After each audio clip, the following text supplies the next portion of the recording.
Youth Festa 2025 के दूसरे दिन में दिल से खुश को मखलूक़ात के लिए चाहे वो कहीं भी हो।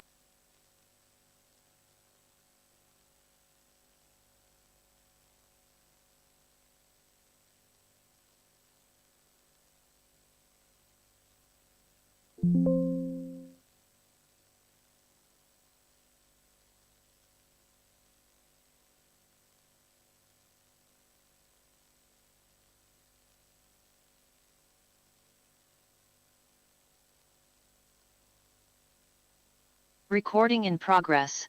Recording stopped.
Good morning, everyone.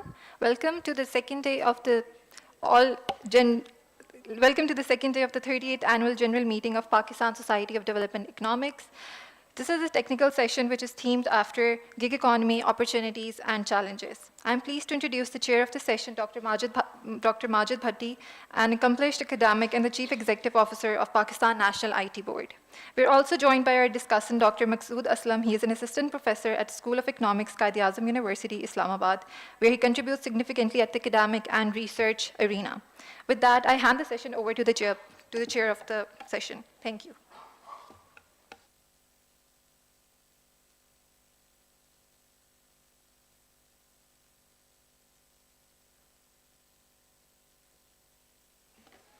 Bismillahirrahmanirrahim.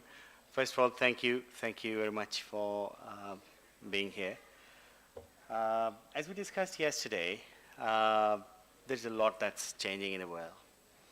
But when we look at the gig economy, what is it and how it is making an impact? A very simple thing, if you look at the fastest emerging economies in the world, there's a very strong correlation between the economic growth of those emerging countries and the pace of their digitalization. So that actually means we should be looking at the right direction, which we are in this session. So without further ado, what I would like to go through is, first we go through the papers, the sessions, and then we have some discussions. We will have question and answers after every session, and then we will give some feedback on the work as well. So we really appreciate the work that you've done for those who are the presenters. So it's a lot of effort, of course, when you put down your ideas and you look into it, and then quality scanning is done as well. So thank you for putting all your effort, and for the audience as well. The message is let's listen to these ideas, because the savior for our economy is the digitalization, the growth, and the gig economy. So what are the challenges? How we can hone through them, what we can leverage, and what is changing in the world. So let's look into that. So with that, do I have the list of the papers first? So I would like to invite the first artist. Can I have a copy of the agenda, please? Yeah. So what we will do is, yeah, thank you very much. So we will go through this sequence as per the agenda. And for the audience, what we request is, please be vigilant and come up with your questions, which we will have at the end of every paper, so that we can actually discuss the ideas that they have written down.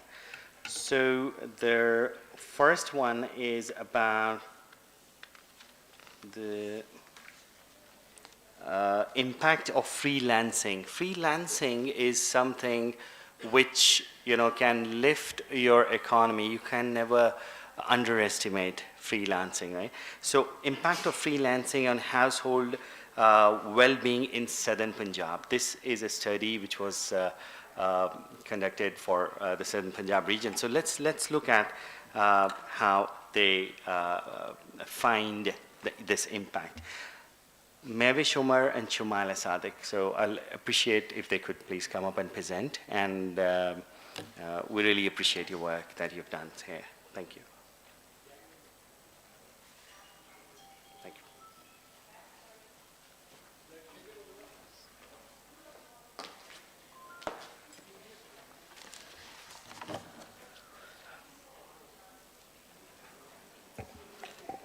She's supposed to present in.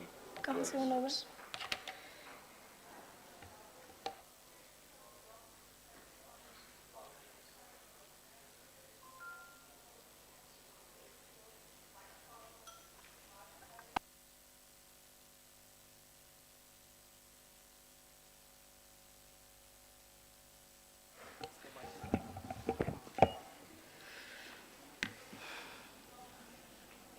Assalamu alaikum. I am Mehwish Umar, a research scholar from the Government Sadiq College, Women University, Bahawalpur. I am pleased to present my research on the impact of freelancing on household well-being in South Punjab. With co-author Dr. Shumaila Sadiq, Assistant Professor, Department of Economics. First of all, introduction to the freelancing. First of all, the term freelancing introduced in 1980s. The Thomas Baron, in his book, the title of Life and Times of Hugh Miller, and Sir Walter Scott in 80s, 20s. Origin of the term freelancing from German word means love, or lance mean hurl or discharge. Evolution of the freelancing. Freelancing shift from the military to corporate during 1970s. The internet introduced in 1960s accelerated freelancing by enabling networking and job sourcing online. Frank M. introduced remote work in 1970s to solve transportation issues. Freelancing became more popular after the COVID. The world economic system was disrupted due to the COVID-19 attack. Millions of the people become unemployed at the time of freelancing. At that time of freelancing provide opportunities for skilled individuals. Rise of the freelancing in Pakistan. Freelancing has progressively gained popularity in Pakistan over the previous decade, but in 2022, it has become a craze in Pakistan. So global distribution of the freelancing, overall 46% Europe, 18% North America or 16% Latin America, and 9% of Africa or Asia. India holds 25% of the global freelancing market due to the English fluency and tech skills. Pakistan stands for the 4th place in the top 10 countries. Pakistan freelancers are 12.5 billion % of the global market and 2.37 million individuals. Basically more than 3 million registered freelancers, but 2.3 million active freelancers with 0.5 million full-time freelancers. So effectiveness of freelancing for Pakistan, according to the Pakistan Software Export Board Punjab 2022 report, Pakistan holds 4th position among freelancing countries. Overseas motivation of the study. Overseas employment trend increased day by day for the purpose of generating remittance. According to the Bureau of Immigration, overseas employment, Government of Pakistan only in Punjab from 2018 to 2022, overseas migration increased for employment from 185 lakh to something to 458 lakh. Significant increase in illegal migration to Europe. An estimated 2024 Pakistanis entered in the European Union illegally in the last 3 years. Or Pakistan is the 4th highest country for illegal migration to Europe. New illegal migration route by Dubai to Egypt. Around 13,000 Pakistanis went to Libya or Egypt in 2023. So 10,000 of those who went to Egypt in 23 did not return. So freelancers generate remittance like overseas workers by earning income from international clients in South Punjab, Pakistan region, where employment prospects and industrial development are limited. Freelancing offers an alternative source of income, contributing significantly to remittance generation. According to the Government of Pakistan, 77% of population in South Punjab live in rural areas where job opportunities are scarce.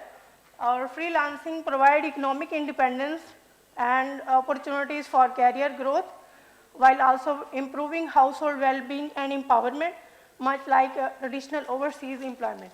In this context, freelancing provides a valuable path to financial stability and social mobility for households facing economic challenges. Objective of the study: Main objective of the study to explore the impact of freelancing on household well-being in South Punjab, Pakistan. Sub-objective to identify the barriers faced by the freelancers in online work environment, explore motivational factors for entering in freelancing to estimate the freelancers' household well-being index,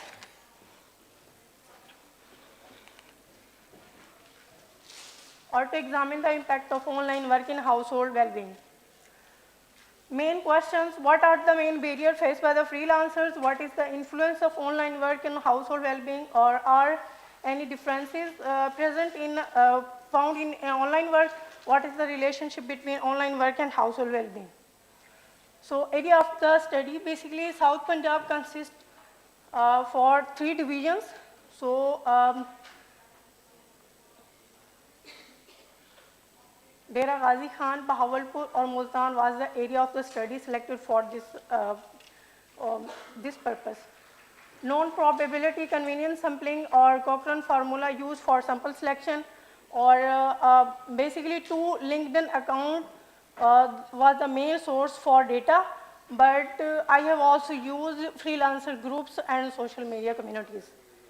So the main purpose of the study, construction of the freelancers household well-being index. So this index is composed by sub-indexes: human capital, healthcare or living standards. Methodology for constructing the index is inspired by the framework used in Human Development Index, adjust to the context of the freelancer household well-being. So dimension and indicators. Data and sample selection. After this normalization of the indicators or weight assigned, estimation of the index or aggregation of the index. So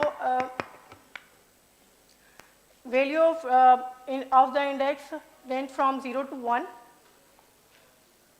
Model estimation for binary logistic or multinomial logistic regression.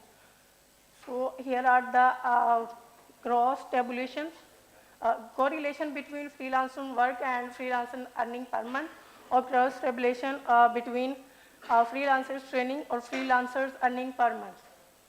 Frequency analysis of the demographic information, descriptive analysis or tax policy, descriptive analysis of the related variable to online work.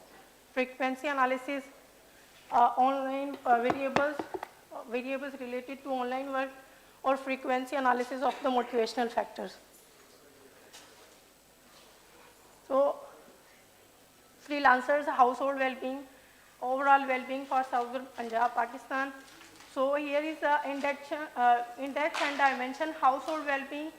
22% freelancers are experience low well-being, or 34.1% experience medium well-being, or 19.1% experience high well-being, or 24.8% experience very high well-being.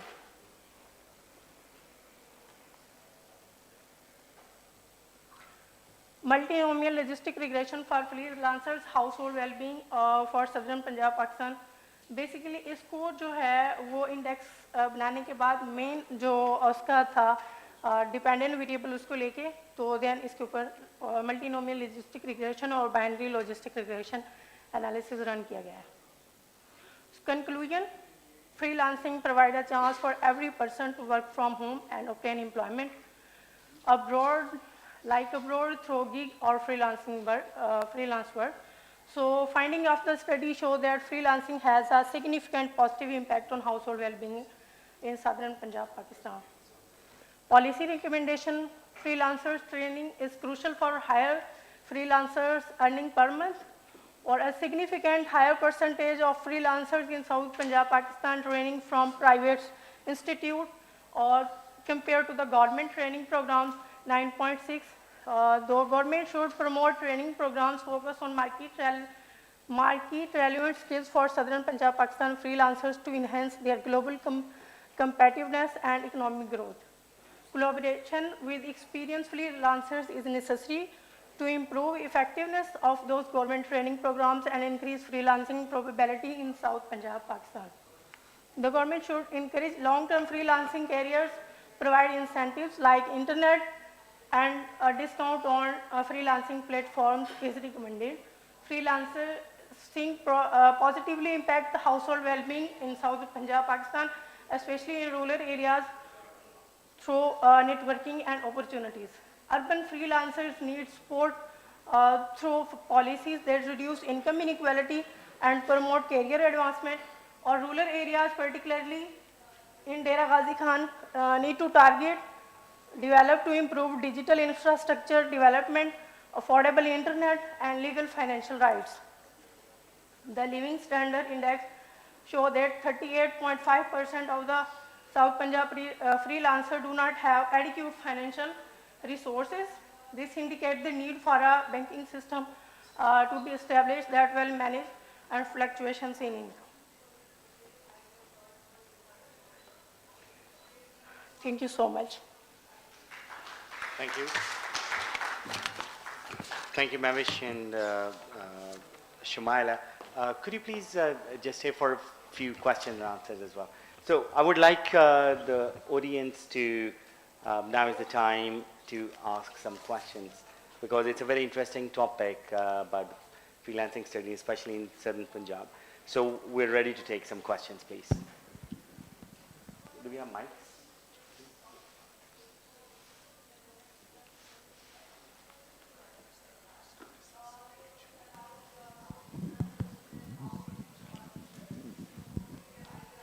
Assalamu alaikum. First of all, thank you for presenting your work.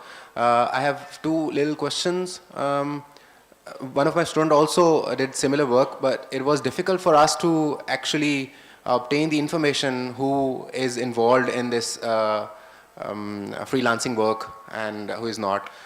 So my question is, how did you manage to get those get this information? And the second question is about what sort of freelancing work did you consider? Like out of your sample, what were like they doing, the people who were included in your sample and doing freelancing work?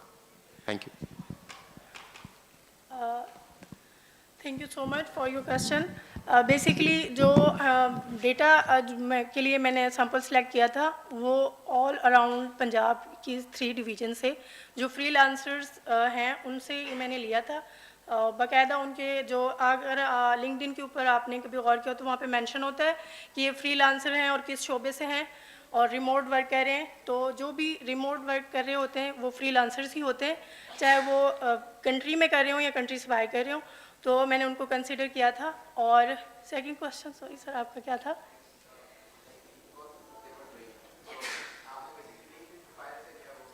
Ji, major source LinkedIn था, क्योंकि communities में लोगों ने इतना ज़्यादा response नहीं किया. और जो मुंसलिक थे जिस शोबे से, उसमें हर तरह का था. लाइक मैंने 14 ऑप्शन दिए थे उनको, उसमें से भी अगर कोई हो, यानी एसईओ है या ग्राफिक डिज़ाइनर्स हैं, डेटा एनालिस्ट हैं, डेटा साइंटिस्ट हैं, बिजनेस एनालिस्ट हैं, कोई भी हैं, और या फिर वो अमेज़ॉन का कोई काम करते हैं. अगर उसके अलावा भी उनको कोई स्पेशलिटीज़ होती हैं तो वो भी मेंशन कर सकते हैं. इस तरह से था. We can take more questions, please.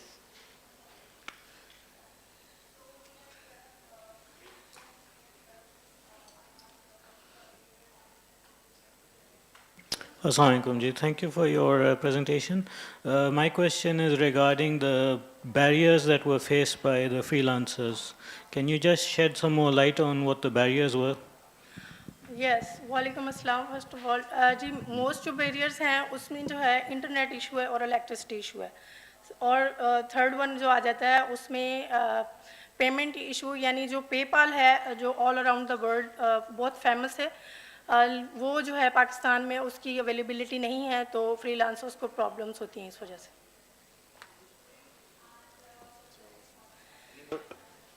If there are no more questions, I would like Dr. Masood Aslam to be there as a discussant, and please provide valuable feedback on the research that has been presented. Thank you. So, Dr.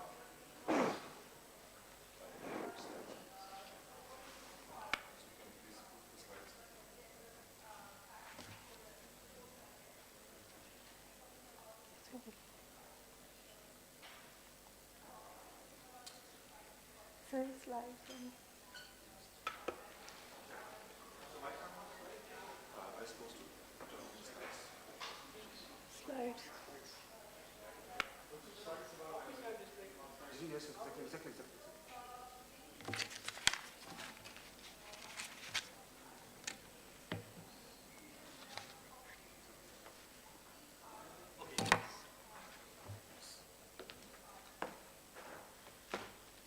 Assalamu alaikum ji.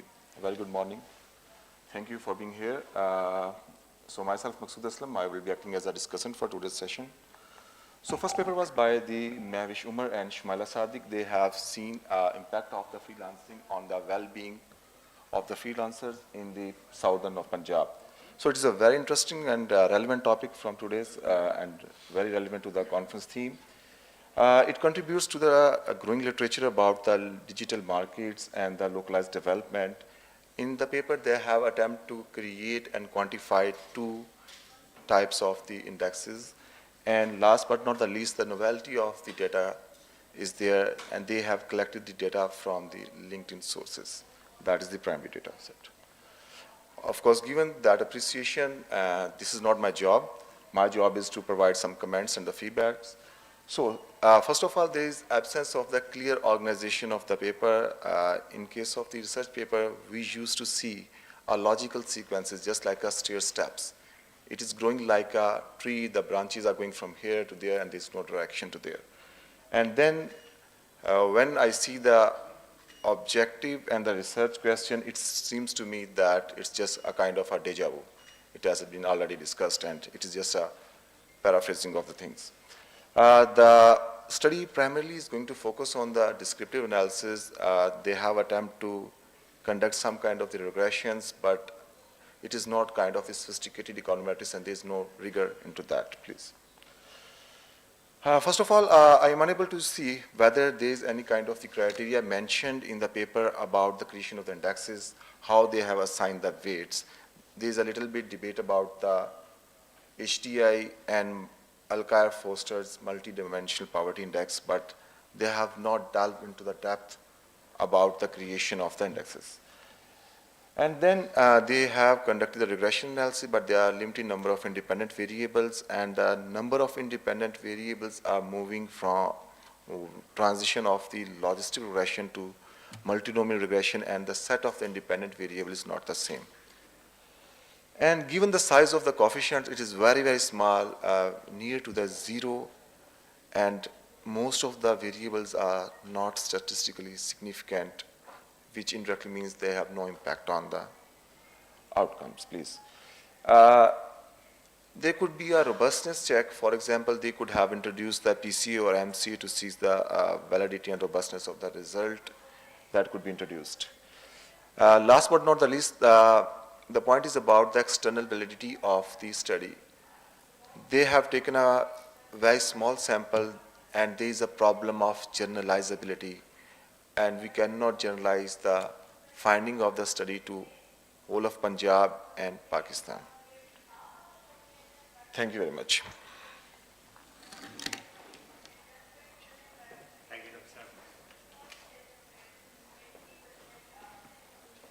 So thank you very much. And the work of the discussant and the comments, the critique are very important in improving the research. Every research has limitations, every research, so it should always be taken very positively, and I really appreciate Dr. Saab has done it, an in-depth, kind of commentary on this, so thank you for that. Just to understand our audience before we move to because we are still delving down into this topic, so just to understand our audience, you can just answer by raising hands for our better understanding. How many of us are here researchers? Okay, and how many of us here have a connection with the industry? Okay, so we have a representation of the industry as well. And how many of us, or directly or indirectly, our families or friends, are engaged in freelancing? Okay, so there is a reasonable extent. Wonderful. This gives us a good idea of the reception of the topic as well. So building on this, we also need to understand when freelancing is one of the contributors to the economy, how much the freelancers are satisfied with their jobs. And this is the focus of the next paper. So I will invite Masoodul Hassan and the team to present are the freelancers satisfied with their jobs and the impact of freelancing value proposition on job satisfaction. So Masood sir, please. Thank you. And please give a warm welcome to the speakers when they come and go. Thank you.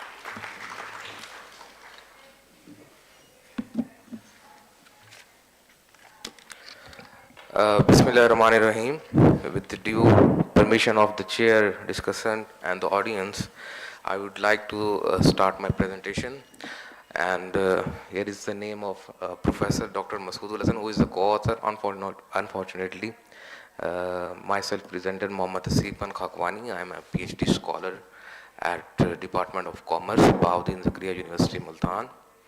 And my co-author is Professor Dr. Masoodul Hassan, who has been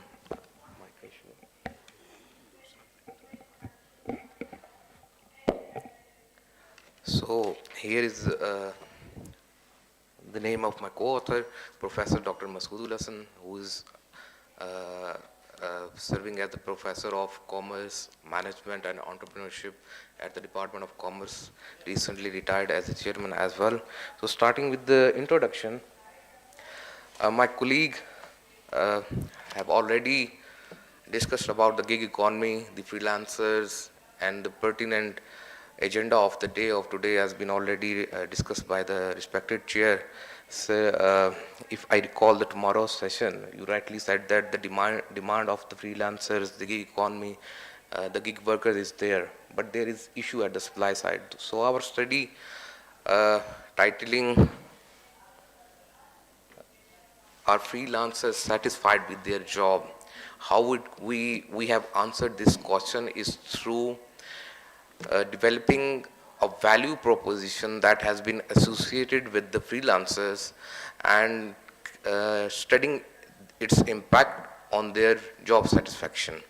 And we have also created a mediating role of meaningful work, that how meaningful freelancing is for them.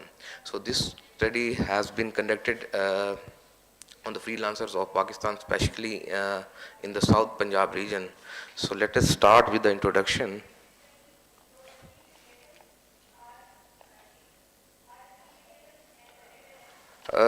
Everybody knows that the surge of gig economy started from 2008 after the world crisis, and it has surged manifold, especially after COVID-19. So these websites, freelancing.com, Fiverr, Upwork, are now talk of the day in our towns. And since the gig economy is found growing every year, the stats are there, there still exists some noticeable questions regarding long-term roles of these gig workers, regarding their sustainability of the gig economy and prosperity, along with their opportunities for the quality of work that contributes to their satisfaction and perception of their meaningfulness. So, although platform organizations, the government and the other stakeholders are on the process to make this economy sustainable, but still there exists some noticeable gap about their satisfaction, how they are pertinent with their careers at freelancing, and why they are switching their jobs, switching their careers. How could we make this economy sustainable for our future? Because as we know that Pakistan, according to the ILO report, Pakistan is fourth among the, Pakistan ranks third among other countries who are in the race of gig workers. So it's very valuable for our country to make this freelancing activity, this career, this economy to be sustainable. So here are some research questions and objectives of the study. that whether freelancers consider that value proposition regarding their work on other platforms create a significant effect on their job satisfaction. Does meaningful work has significant relationship with job satisfaction? Either meaningful work significantly mediates the relationship between freelancer value proposition and job satisfaction. Now let me come towards what does that freelancer value proposition means. It is an amalgamation of 6 values that has already been studied in the scholarly community. One of the value is economic value, the other is social value, third is developmental value, fourth is autonomy value, fifth is hedonic, and the lastly, work-life balance value. 6 values have been studied. Either freelancers feel they are satisfied and how these values are contributing, because they are lower order construct of the higher order construct, which is already I have said that freelancer value proposition. So the study research methodology includes, because it's a positivist stance, and we have used deductive approach. The data collected was cross-sectional at one time, collected at one time, and the technique was used convenient sampling. Sir have raised a rightful question, how do you have conducted the value of the data recording the freelancer? So it was again a convenient approach because in South Punjab, especially in Multan, we have workplaces, especially where the people who are working as a freelancer go there and perform their activities. Some of the students in the universities at bachelor and master level were there who are conducting these freelancing activities. So we have collected the data from there, out of which 1 to 9 was males and females have 76 participation. So the measurement scales are also there. Here was the model, and hypotheses were developed accordingly. As far as the results were conducted, firstly the reliability and validity analysis of the constructs were conducted, which were very significant. HTND ratio, funnel occur, and this is PLSM model of the study, which shows that the value proposition has significant impact on the job satisfaction of the freelancers, and the meaningful work mediated as a mediator between these two variables. The predicted power of the model, having R square, Q square, S square, was again very significant. And as mentioned earlier, we developed a hypothesis. After the analysis and results, these all hypotheses were accepted, and the importance performance map analysis was also being performed, according to which this freelancer value proposition is a very important variable, but with least performance. That shows that if we want to increase satisfaction of these freelancers, we need to persist, we want to realize the values associated with their work, so that their work, their career gets sustainability for the future.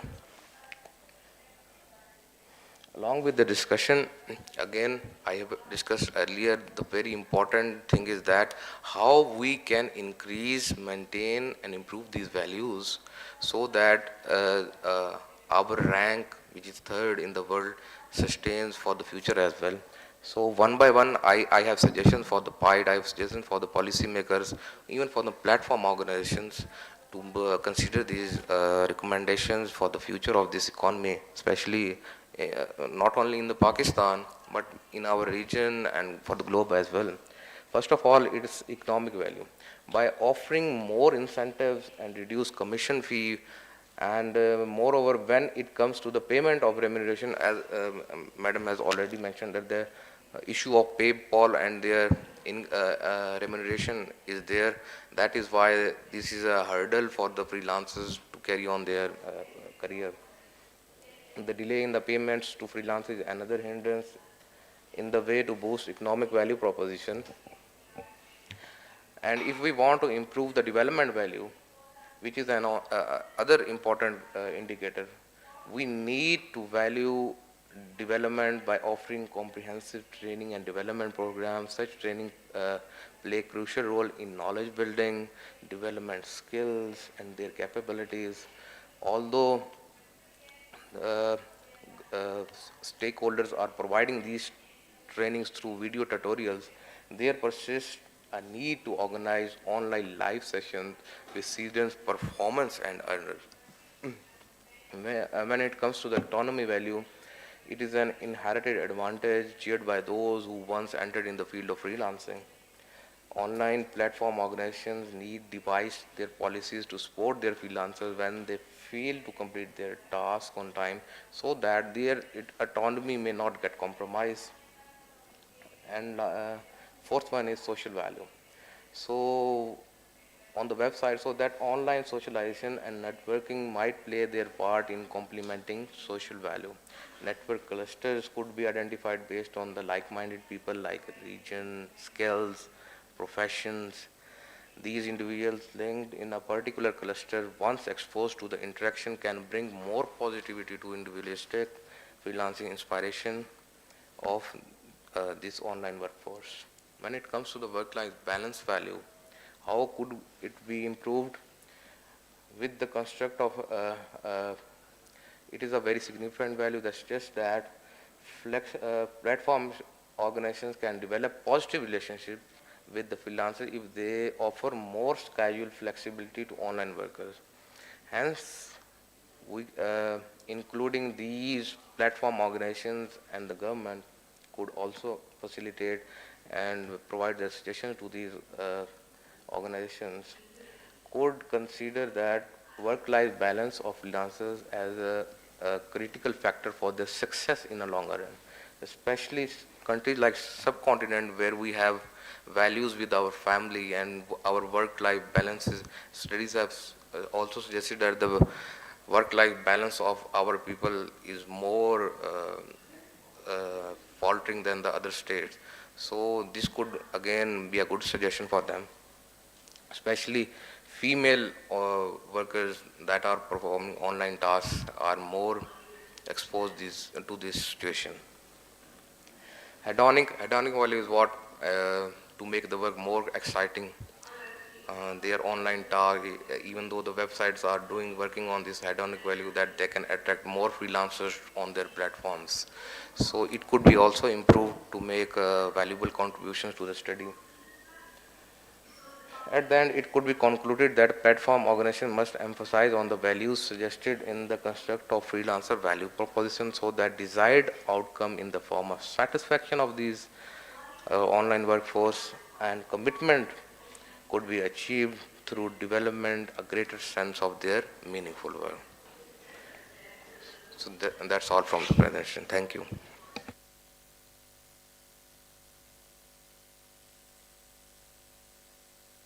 Thank you very much. I would request Dr. Masood Aslam Saab to please come as discussant and provide the commentary. Thank you. Thank you.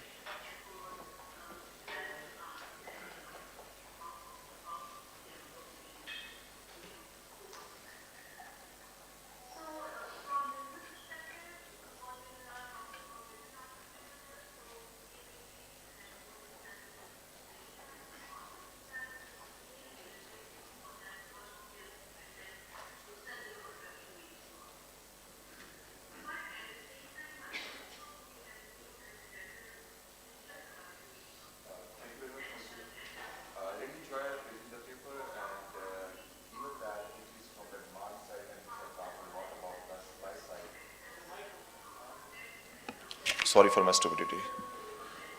So this is really an interesting read. I really enjoy when I was going through the paper, and as mentioned earlier that it is from the demand side rather than the supply side. We have talked a lot about the supply side, but let's see how the things are emerging on a demand side. The people who are going through such kind of economic activity, are they satisfied or not? Okay, first of all, this is going to add value by introducing the meaningful work that is acting as a mediating role between the freelancer and their satisfaction, and it could act a base for further research. There is a need for rigorous and robust methodological development of the arguments, and moreover, there is lack of coherence and there is an abrupt transition between the sections from one section to another section. And when it comes to empirical analysis, they have used structural motion model, structural equation model, and in that case, they have not assessed the assumption. For example, they have not talked about the multicollinearity, VIF, something like that. And when it comes to mediation, interpretation, they have not talked whether it is fully captured or it is a partial fact is there. And there comes again a problem of the generalizability of the results. Given the small sample size, it becomes almost next to impossible to develop external validity of the results. And when doing such kind of the primary study, please try to take care of the generalizability of the findings and results. And given that this data is collected at one point period, that is called the cross-sectional data, and in that case, there could be a potential problem of endogeneity, and we cannot see what is going to happen before and after. Perhaps there could be an alternative to that. There could be a policy change, or there could be some other historical episode that have been introduced. And in econometrics literature, we call it natural experiments or quasi-natural experiment.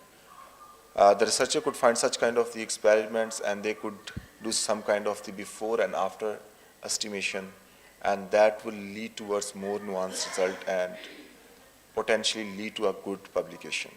Thank you very much.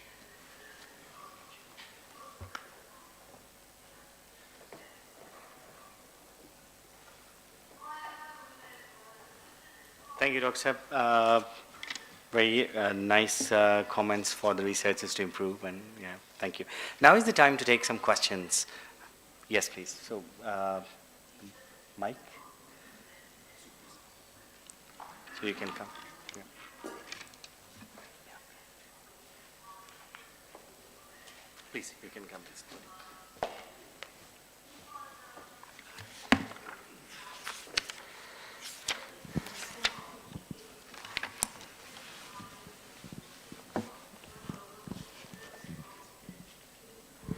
अस्सलाम वालेकुम जी, मेरा नाम उमर सिद्दीक है, मैं pied से हूँ।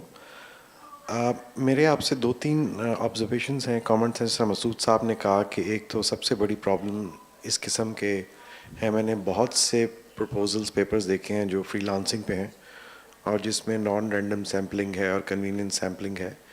एक तो टारगेट पॉपुलेशन को ढूंढना बहुत मुश्किल और उनकी जनरलाइजेबिलिटी जो है रिजल्ट्स की वो बहुत क्वेश्चनेबल है। सेकेंडली, आपने पॉलिसी रिकमेंडेशंस में कहा है कि फेवर अपवर्क वगैरह must take care of work life balance of, मतलब आपके ख्याल में वो क्यों करेंगे ऐसा? वो कोई ऑर्गेनाइजेशन तो है नहीं कि वो है, वो तो एक प्लेटफॉर्म है जो मुख्तलिफ लोगों को इकट्ठा करता है। उनकी बला से उनकी वर्क लाइफ बैलेंस है कि नहीं है, वो वहाँ पे मुख्तलिफ लोग इकट्ठे होते हैं, वो काम करते हैं। तो ये जो आपकी रिकमेंडेशंस हैं ये हमेशा से आपके जो रिज़ल्ट्स हैं और जो एनालिसिस है वहाँ से फॉलो करनी चाहिए। मतलब in perfect world yes, Fiverr Upwork को ज़रूर ध्यान रखना चाहिए, लेकिन they are in the business for making money, not for the welfare of the people. दूसरा है कि ये फ्रीलांसिंग जो है ये प्राइवेट लोगों की चॉइस है। गवर्नमेंट जो है वो उनको कर सकती है फैसिलिटेट बाय प्रोवाइडिंग, जिस तरह हमने कल भी सुना कि यहाँ पे इंटरनेट की प्रॉब्लम है, पेपैल की प्रॉब्लम है। वो पेपैल की जो प्रॉब्लम है वो हम सबको पता है कि उसकी डिफरेंट रीजंस हैं। सो काइंडली ये मेरी सबसे है कि जो आपके जो रिजल्ट्स होने, जो रिकमेंडेशंस होनी चाहिए वो आपकी एनालिसिस से फॉलो करनी चाहिए, ना कि मतलब विश लिस्ट नहीं होनी चाहिए। Thank you. Thank you sir.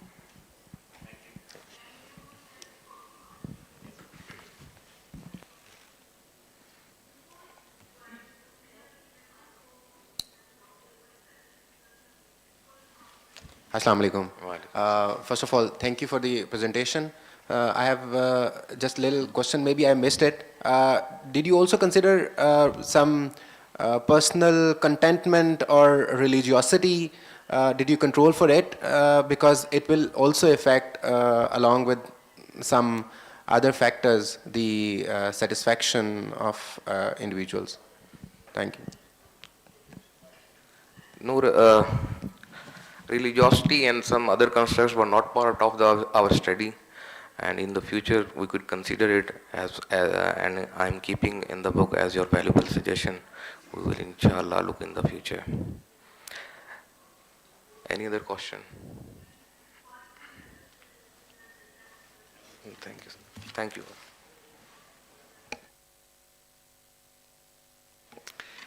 So, thank you. Now is the time to take a deep dive and understand what are the opportunities and challenges in the freelancing that we face. So, the next paper that I would like to invite is Ms. Bashir to come and present and tell us about the challenges that we face in the gig economy. So, thank you. And please do appreciate the research work that is being done by applauding, please. Thank you. I would also request the speakers to please keep it within 10 minutes so that we can, keep it in time boxed. Assalamu alaikum. This is Ms. Bashir, and the topic of our discussion is the gig economy, opportunities and challenges, the new avenue of research in Pakistan. And my co-author is Dr. Nasir Iqbal.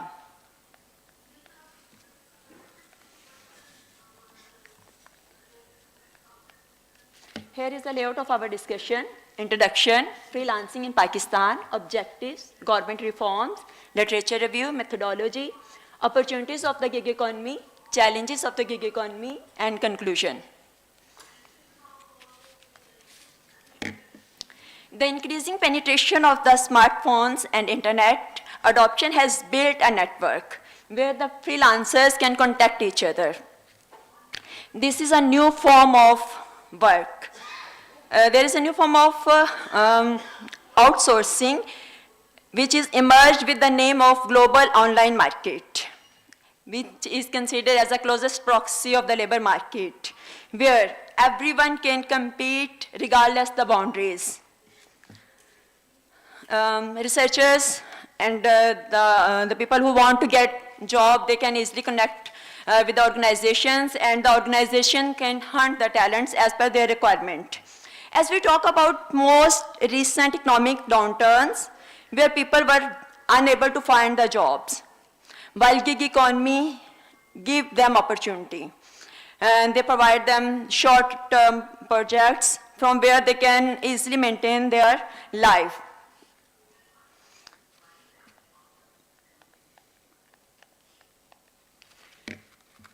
In the financial crisis of 2008, where the people were unemployed, and the gig economy saved them. As a result, we can say that gig economy took a place. This is a short, gradual change from the conventional full-time employment to the flexible temporary work. This is not only the emergence of the freelancer, but also escape from the strict working environment. If we talk about the sources, there are Fiverr, Upwork, Guru, Freelancer, freelancers. And as we talk about the demand side, the whole demand comes from the developed countries like UK, USA, Australia, Canada, and Germany. And the demand side comes from the developing countries like Pakistan, Bangladesh, Philippines, etc. Here we just talk about the three workstations like freelancers, Fiverr, and Upwork. They are managing 31 million people, 7 million, and 17 million people respectively. Here are the statistics. You can say this is the percentage of the job secured people from the gig economy.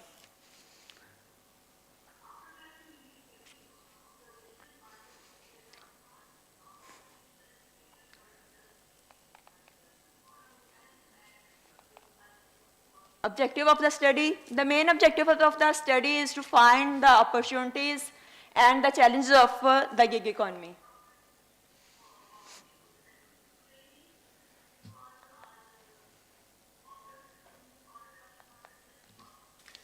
freelancing in Pakistan. As we talk about the Pakistan share in the global market, it's about 12%, and more than 3 million people are involved in the freelancing industry.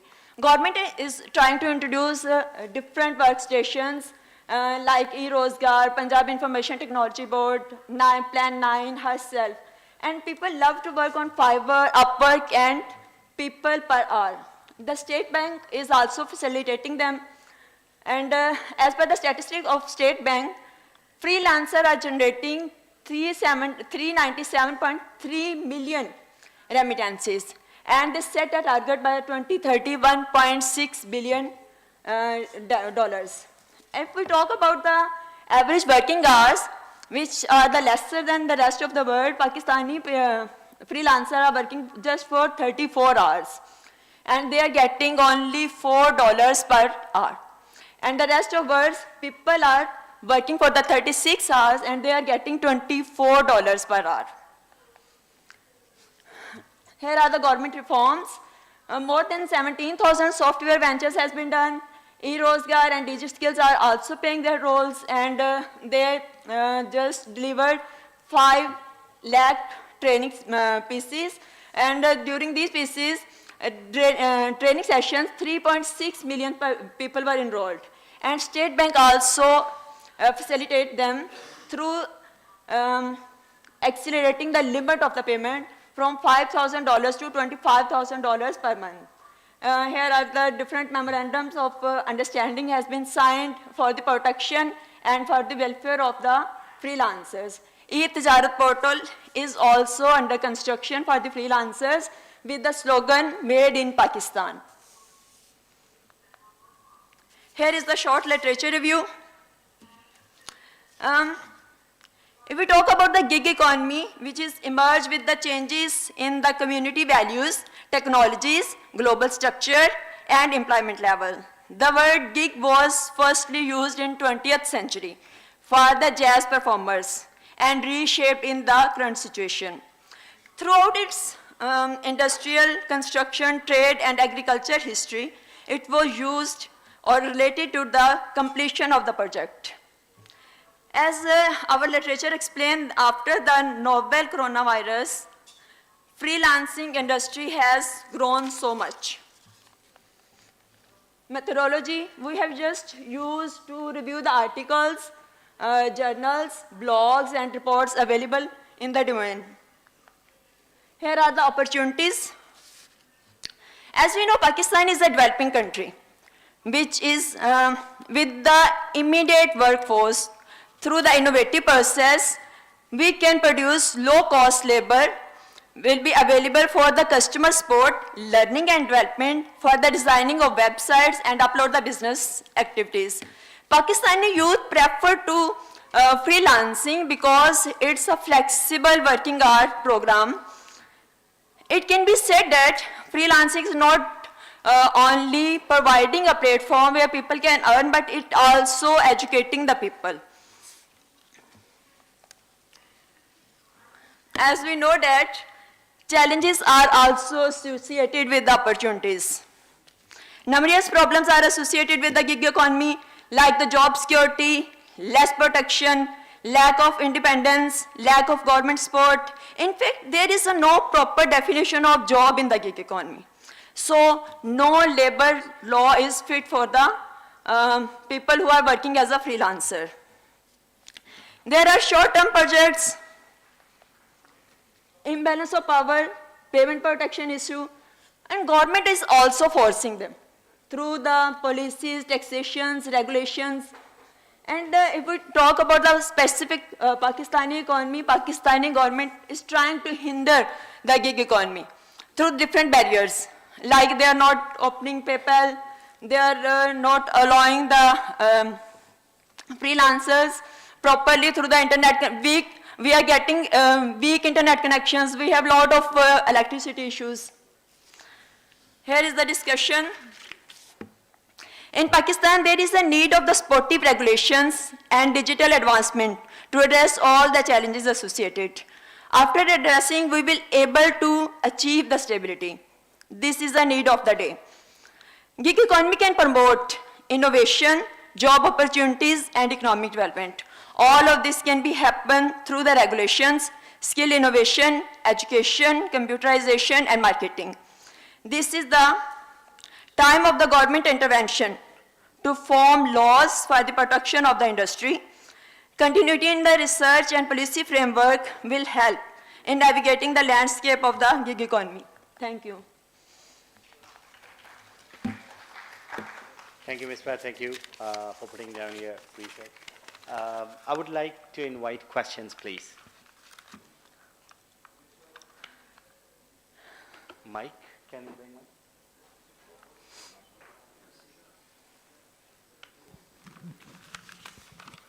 Assalamu alaikum. Thank you for your presentation. Thank you. I just want to know, is there a difference between freelancing and the gig economy?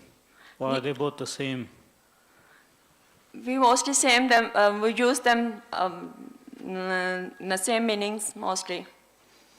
Okay, because your presentation is switching between gig economy and freelancing. I thought freelancing We use them as the synonyms. Yeah, I thought freelancing was more in relation to online work. Now, gig economy would include short-term projects which are also offline, so that's why. Okay, my other question was that what you are looking at this from the point of view of doing research, or are you doing it for highlighting the issues and challenges that they have? I think just to highlight the challenges. Okay, because the title was something to do with research, so I thought maybe there's going to be... Maybe in future.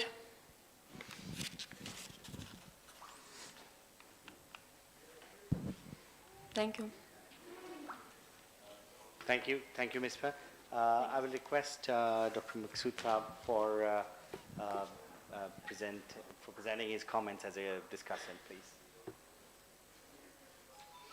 Thank you, Ms. Bhatt. Thank you very much. As you have seen, that paper is mostly theoretical, and it is very general, that takes into account the potential opportunity and challenges related to the gig economy in case of Pakistan. This paper could act as a foundation for the further research, and it could help for some empirical analysis for the people who are interested to explore more about it. Please. Thank you. No, I have.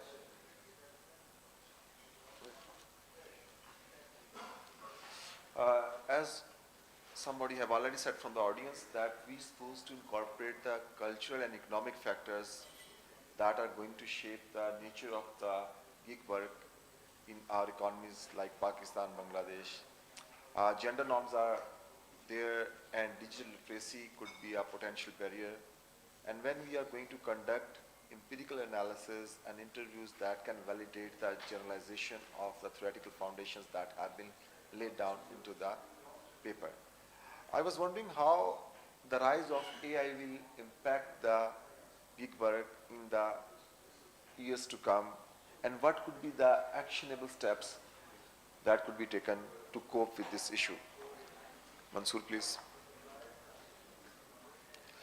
There has been a lot of discussion about the role of the State Bank of Pakistan. I was wondering how fiscal and monetary policy can help to integrate the gig workers in the economy.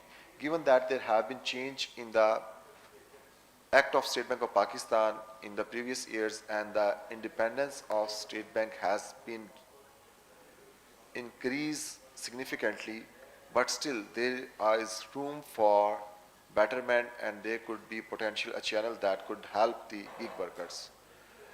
Government potential interventions related to broadband expansion and digital literacy could help the people. Regulatory and legal frameworks are there, and there would be potential problems for the government how to regularize it and what could be the legal status. Last but not the least, as Umar has already indicated, that there is a long wish list from the researchers that is not really based on the analysis and the discussion that has been done into the paper. Please take care of the policy recommendation that should come from the paper rather than the media or the journal newspaper. Thank you very much, Ms. Thank you very much.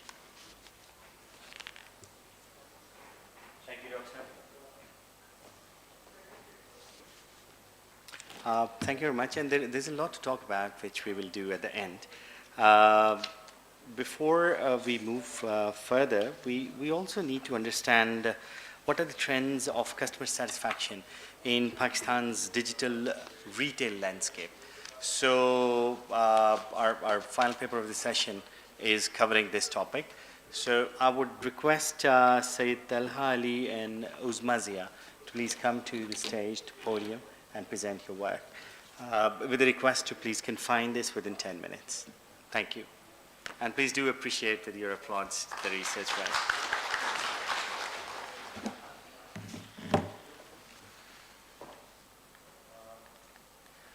Assalamu alaikum. I'm Sayyid Talha Ali, currently working as Research Associate at National Institute of Population Studies. And I have written this paper with Dr. Uzmazia, which is working as, who is working as Senior Research Economist at PIDE. Here is basically the title, Customer Satisfaction Trend in Pakistan Digital Retail Landscape. Here is the short introduction. As you all know that the traditional business model has been changing due to the technological advancement. And due to these technological advancement, the traditional business model has been converted into the electronic commerce. These are some of the statistics. You can see that e-commerce percentage share in GDP, world share is 3.1%, while the Asia Pacific is 4.5%, followed by the North America and Europe. Okay. Pakistan's first e-commerce policy was introduced in 2019. Before that, there was practical in e-commerce, but there is no regulatory compliance or any policy. So the motivation of this study was basically after the, as you know, all know that during the COVID-19, due to the standard operating procedures, every institute and every, trade hubs are closed. So that's why the digital trade rise. And e-commerce was on boom. There was a lot of opportunity to earn US dollars through the digital trade. And also the most important one is the technological infrastructure due to which we can earn dollars by interacting in the online market. These are some of the objectives of this study. You can see that I am analyzing the current satisfaction of the consumer and stakeholders who are practically doing e-commerce business in Pakistan. And also I would like to analyze the e-commerce policy that was introduced in 2019 as compared to obviously India and Bangladesh, our neighboring countries. These are some of the basic theoretical framework. The theories, you can say that industrial revolution is one of the most important theory in this regard. The third industrial revolution, which is basically the digital age, and the fourth industrial revolution is the artificial intelligence and the cyber security. This is basically the theoretical framework. The methodology of this study is basically I am interpreting the customer satisfaction model, which is based on the products, services, network system, payment system, and privacy protection. I collected the primary data. The sample size is 210. I used purposive and convenient sampling. This is basically the paper that I am following. The paper was about the customer satisfaction model. It was published in 2015, but it was a comparison between the Pakistan and Turkey. Therefore, I replaced the different countries, and obviously after 10 years, it is 2025. The last paper was 2015. These are some of the results. From those sample size, you can see that income of the respondents, 34.30% of the respondents have the income of 70,000 to 150,000 through digital trade. And the education of those respondents, you can see that 78.3% are university graduates. These are some of their shopping involvement. You can see that 43.40% of those 210 respondents are shopping online under the 1 year, while most of the people are preferring to do shopping online using the cash on delivery methods. These are some of the pinpoint shopping behaviors that I collected from that data. You can see that what are the factors that encourage the people to buy products online. The first one is the lack of availability of the desired products in the physical stores. The second one is the prices. You know, as you all know that on the online websites, the prices are a bit low as compared to the physical stores. Obviously, the quality and the time saving is one of the most important. However, there are some factors that discourage the people. That include the poor after-sales services. When we have to return a product on Daraz or Amazon, there is a very poor after-sales services. There are also issues of online payment, you know, when someone is paying through Jazz Cash or Easy Paisa or some local networks, the payment platform do not work, and obviously the lack of knowledge how to operate the websites. These are some of the opinions of the product availability. As you know that the graph shows that 79% of those respondents agreed that the product was available what they are looking for, and about the quality, the 70% of those respondents agreed that the quality was excellent. However, 30% was of the opinion that it was poor. Obviously, the importance of network system can never be neglected. As you can see that 50% of people agreed that they do not guided on the online websites to anti-errors when they were faced any technical issues during the online search of their product.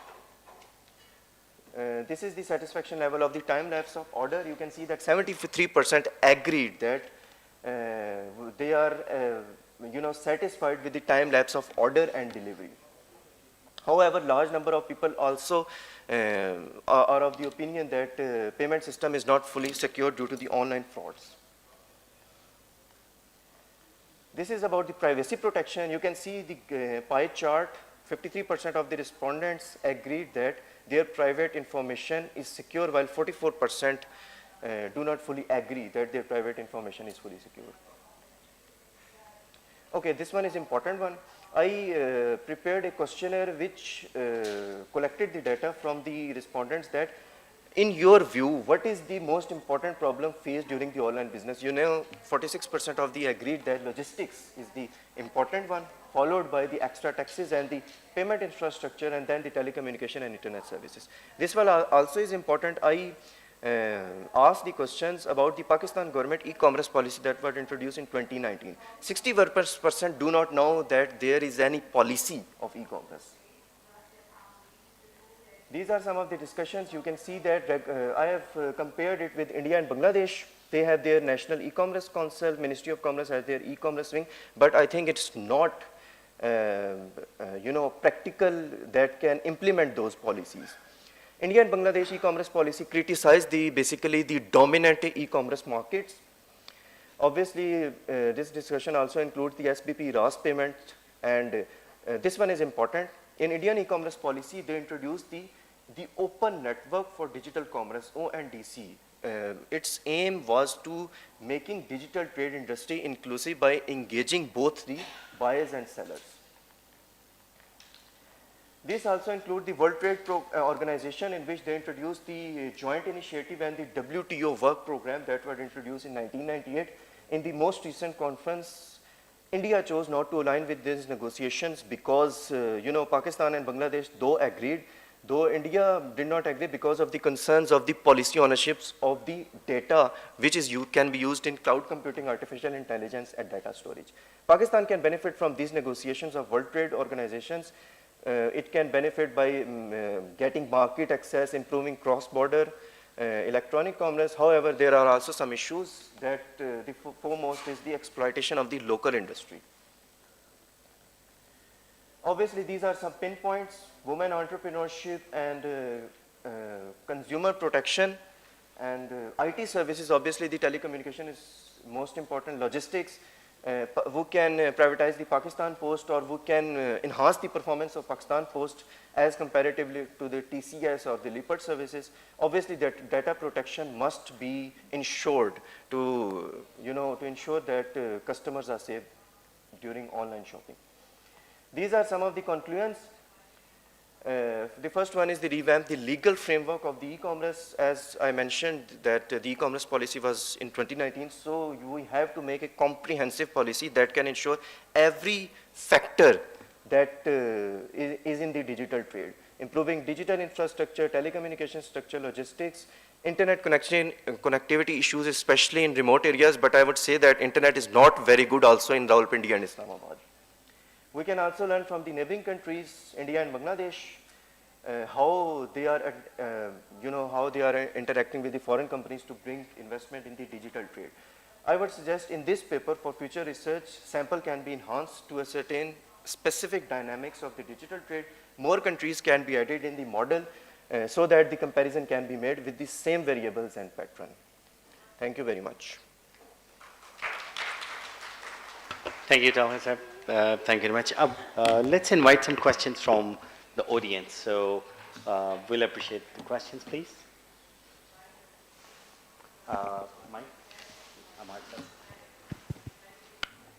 जी तला हमार जाफरी मेरा नाम है बहुत अच्छी आपने चीज़ें बताई आपकी रिसर्च माशाल्लाह डीप रूटेड है it's very much can you guide us के इस वक्त जो पाकिस्तान के टॉप 3 प्रॉब्लम्स क्या हैं डिजिटल ट्रांसफॉर्मेशन में इस सब्जेक्ट में इसको आपने कवर टॉप 3 प्रॉब्लम्स क्या हैं डिजिटल ट्रांसफॉर्मेशन में जी जी, जी. Sir, the most important one, which is linked with my presentation, is the internet infrastructure, I would say, and followed by telecommunication. Telecommunication is also important, and the third one would be the logistics, which is related to my presentation. इन तमाम चीज़ों को different इदारे कर रहे हैं हम सबको पता है जी जी वो इकट्ठे किस तरह काम कर सकते हैं सर जो हम उड़ान पाकिस्तान की बात कर रहे हैं ना जी जी उड़ान में इंजन ठीक होगा पर ठीक होंगे पहिए ठीक होंगे तभी काम होगा ना ये सब वही चीज़ें जिसकी हम बात कर रहे हैं बिल्कुल चीज़ें तीनों हैं लेकिन जो पॉलिसी है अगर पॉलिसी जिस तरह मैंने कहा Pakistan government e commerce policy was in 2019 सो अगर रिवैम्प करें उस पॉलिसी के अंदर एक एक चीज़ बताई हुई है कि लेकिन उसमें कुछ इश्यूज़ हैं जो मैंने अपने पेपर में डिस्कस करा है कि आप उसे कॉम्प्रिहेंसिवली जब करेंगे तो ऑब्वियसली लॉजिस्टिक्स भी मर्ज होकर काम होगा इसी तरह डिजिटल इंफ्रास्ट्रक्चर और टेलीकम्युनिकेशन भी तीनों जॉइंट काम करेंगे तब डिजिटल ट्रेड ऑब्वियसली सक्सेसफुल होगी बहुत शुक्रिया thank you sir there's a question from the front as well Mike can you explain the impact of AI on freelancer and as well as on customer satisfaction artificial intelligence sir artificial intelligence की obviously importance है the fourth industrial revolution is about the artificial intelligence.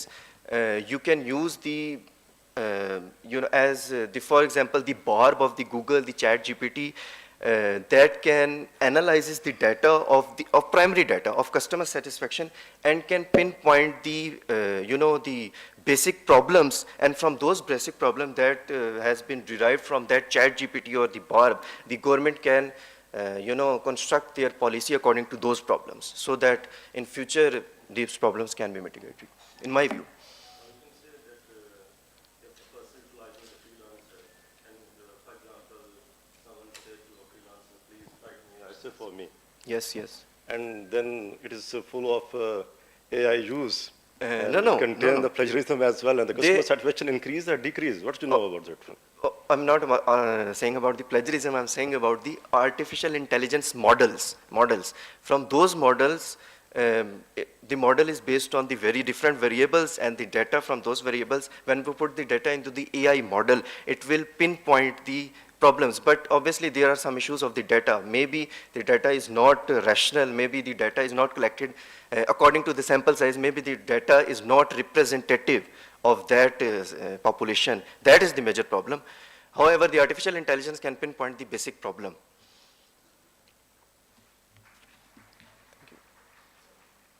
Thank you.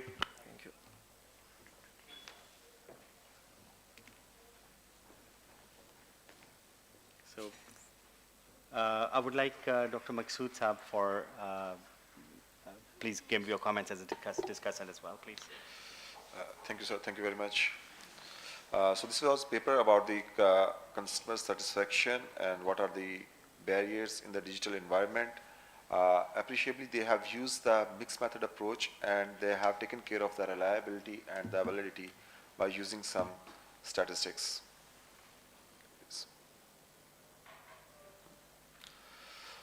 Okay, although in case of the econometric studies or the pure economic analysis, we are not used to mention about what type of the software has been used for the analysis, but I have seen or gone through the papers that typically explicitly try to tell about the software that is used for the analysis.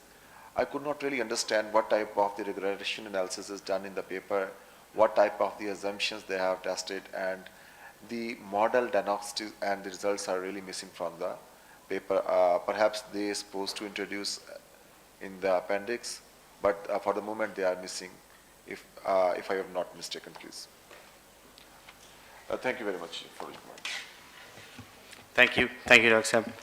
Saab. Now, this brings us to a stage where we can now discuss things. First of all, thank you very much to the researchers putting up your research work. And this sheds light on a very important component of the gig economy, freelancing. I would like to start with just few things I would like to highlight. So I would like to start with freelance. There's a very big overlap between gig economy and freelancing, but they're essentially two different things. There's a Venn diagram where it overlaps, but when we talk about the gig economy, it also includes the other forms of work which you do in gig economy, such as short-term contracts, and that is where a lot of value creation is done. Why I want to highlight that difference is because normally what I've observed is freelancing is just considered like going on the platforms like Upwork or Lyft and getting some work done. There's a lot of things to be thought about. For example, I would like to, first of all, I've reiterated it at multiple forums. When we say the experience in the global market of the contribution of the Pakistani resources, I'll tell you my own personal experiences. I spent like past 20, 25 years before these couple of years when I'm here in Pakistan in the international market. Globally, like North America, Europe, Middle East, Africa, Pacific, Far East, Oceania, different parts of the world. And I hired Pakistani resources among many other nations to deliver those works. As I mentioned yesterday as well, my experience with Pakistani resources engaging and getting them delivered the work in the global market was superb.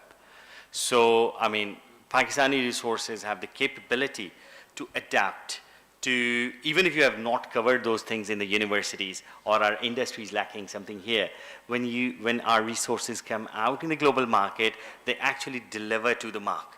They can adopt. So I would like, first of all, to give a big hand to the universities, to the institutions, and to the people. So thank you for doing that. But at the same time, I would like to highlight a gap here as well. When the same resources, when our people are put to the freelancing work, one thing that I have observed as compared to the rest of the world, because especially in the COVID work, in the COVID days, freelancing got, more promoted. One of the issues which I see here is, and it is very much reflective from this data as well, is our freelancing is more focusing on the downstream side of the digital and IT solutions and services. I mean to say our freelancers are mostly working on either, as a call center agents remotely, or some software development work, which is downstream work, or they're not contributing to the quality, to the upstream side of the works as well, if I'm clearly communicating what I mean. Why is that? I mean, number one, I can clearly see we do not have any issue with the talent. And when it comes to freelancing, yes, internet and infrastructure is a basic necessity, but when you're focusing on markets, local as well as the international, nothing is stopping, right? So then why are we picking up some work which is on the downstream side, which is not? I mean, it is a work which you do. Why I'm saying this? It's a work which you do deliver and you move on a similar nature of work next. So, but if you contribute to something which progressively builds up your profile, that is where you grow it. I have seen even a few ventures here in Islamabad and Rawalpindi and Karachi where based on the free works, they have transformed themselves into software houses, but at the end of the day, they're still based on the downstream side of the freelancing work. So this is one. The second thing is our freelancers here. There's a gap which we need to fill again, and that is the supply side. When we look at the numbers, when we look at the resources which we are producing as graduates, which we're producing as IT and software engineers, AI experts, computer science experts. So this is a good supply side. And as if you're aware, from the Ministry of IT and Telecom platform, we have announced more than 300,000 trainings as well, and there is the good reception. So there is a supply side that is being prepared. But on the other side, again, one gap is, are we aligned with the strategic priorities of the country? I'll give you an example. We have signed up so many MOUs with partner countries like Saudi Arabia, with UAE, with Qatar, with Azerbaijan as well. It's in the process. Now, there is a demand which has been generated, and we do have a supply. So now, on the other side, the freelancers are just going randomly on the internet, are going on those platforms, and are getting some work which is definitely paying them, and that's why they're doing it. But how aligned is it with meeting the demand of the country? I mean, why it is important? It is important because when we want to grow our industry, and when we want to meet up the targets as a country for $1 billion for exports, so it is important that we align ourselves, our priority, with those demand side as well. Another thing that I think we can do is there is a need to mentor or coach our freelancers, because the quality that is being produced, how are we measuring it? How are we, when we are competing, because those freelancers are the ambassadors of our country as well, in a sense, if you see. Because as a client in the international market, when I see, I test 1, 2, 3, 4, 5 types of freelancers from a country, and then it gives me a general impression of what kind of a work I'm getting from this country. So if our freelancers are delivering work which is not up to that quality expectation as compared to the competitive world, we together have this problem to solve. So I think there is a need for mentoring our freelancers, and I would like to encourage the freelancers to actually come to the incubators as well, just like we have so many incubation centers, and you can hone up your skills there, and then you can go back to the freelancing markets. And there has been a very good response from those incubations as well. If you recall, those guys, those people on the motorbike wearing green helmets, say Bikea, that Bikea was a startup from the NIC of Ignite, right? So you can go towards those directions as well. So without further ado, I would like to conclude here on one thing is, now we all together as the Economists, PIDE, as researchers, because there is a need to foster research in this area as well. There's a massive need, and I'm glad that on the government side we have a reception here as well. So like the Ministry of IT has welcomed that they want to restructure and realign themselves with the emerging needs of the gig economy, digitalization, to grow this industry. So this is what we can all do together. Now is the time when the government has opened up as with a growth mindset. Together, let's make it happen.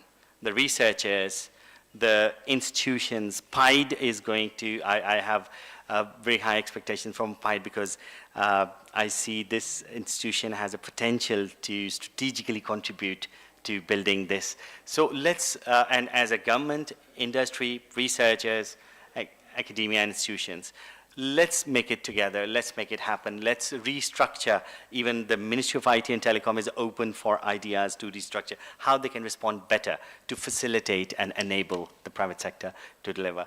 So thank you very much, and with this we conclude the session. Thank you.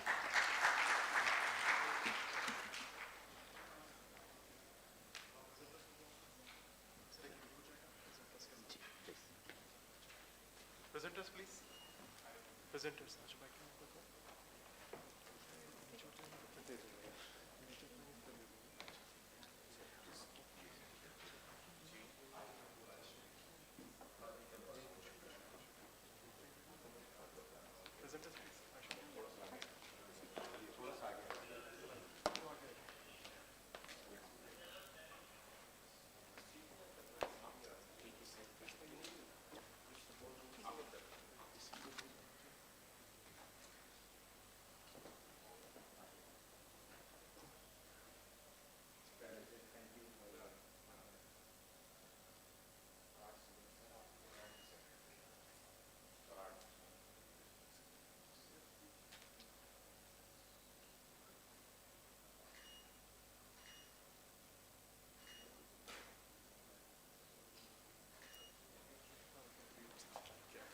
Thank you, everyone. We'll now end the session here and take a break, take a short tea break, and reconvene the session again at 11 for the next Qaid-e-Azam lecture.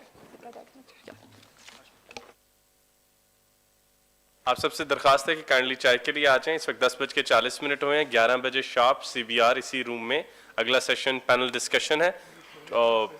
Thank you.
We gather under the visionary theme, URAAN Pakistan, growth through digital transformation, aspiring towards $1 trillion growth and development, ethics and empowerment.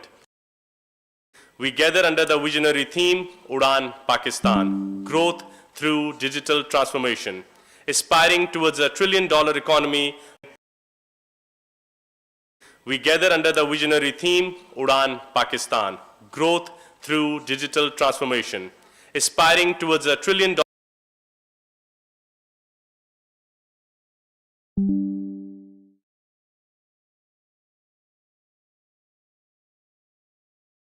We welcome you to the 38th Annual General Meeting and Conference of the Pakistan Society of Development Economists. This year, we gather under the We welcome you to the 38th Annual General Meeting and Conference of the Pakistan Society of Development Economists. This year, we gather under the visionary theme, URAAN.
Digital public sector transformation. Please join us in welcoming Mr. Nasr Minullah Mia and the Chair, Dr. Ikramul Haq.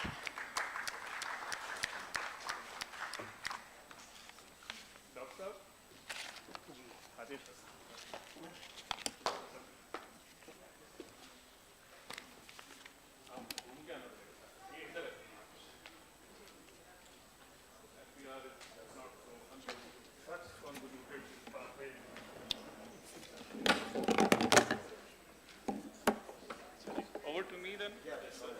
When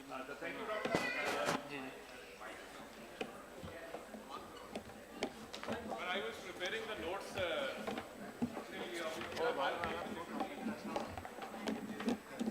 thank you. Assalamu alaikum ji.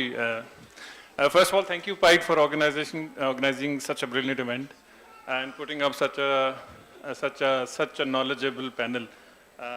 Starting with Ikram Saab, इनकी कोई introduction की इनको ज़रूरत नहीं है. But I wish we had somebody from FBR. We don't. We might get somebody still. But I'm an ex-FBR officer myself. So if there is a question that I can answer, I'll be very happy to answer. And we expect some very interesting questions and full engagement from the audience. I'll try to allow maximum time for engaging the audience, because that is why we are here for, not to talk amongst ourselves, which we keep doing anyways. So I'll now invite the rest of the panelists. But before I do that, वो जो मेरे notes थे वो थोड़े से हैं. Panelists की profile बहुत बड़े-बड़े थे, so मेरे लिए उनको करना ज़रा मुश्किल था. अगर मैं यही करता रहूँ तो it will probably take another 10 minutes because people are so accomplished. So what I did was I thought क्या करूँ सुबह. So I put them through ChatGPT and came up with 4 lines for each panelist. So excuse me if something has been missed, but I'll try to do justice to the introduction. Dr. Ikram Saab is also an ex-service officer from FBR, my own service, my senior. I have had the privilege of being a student at one point in time, and his wife also, both very respected. And the rest of the career, of course, so everybody knows. He's a leading lawyer. He's been in the academia, teaching, defending big taxpayers. Uski bhi inse baat karenge. But very accomplished. He's done all of that. So I think we'll talk about what he's done in his professional life as we go on. Secondly, I'd like to invite Ms. Hina Usmani. Kindly come to stage. Madam is a senior consultant. This is a ChatGPT introduction, by the way. And she is in the accounting profession. She's introduced remote working models for women accountants in 2013, and she was the first woman elected to ICAP's council and vice presidency. So her efforts have significantly increased women representation in the profession, to something from 10-15% to over 50%, which is a very, very significant achievement. So hands for the lady, So thank you, madam, for your time today. And next I'll invite Tobias Huck. Tobias is World Bank's lead country economist. He has worked with Bill and Melinda Gates Foundation in his previous position. He's also done some private consulting. And he has a PhD in public finance from the Australian National University, my university, so we are from the same university, and has a postgraduate degrees in finance and political economy.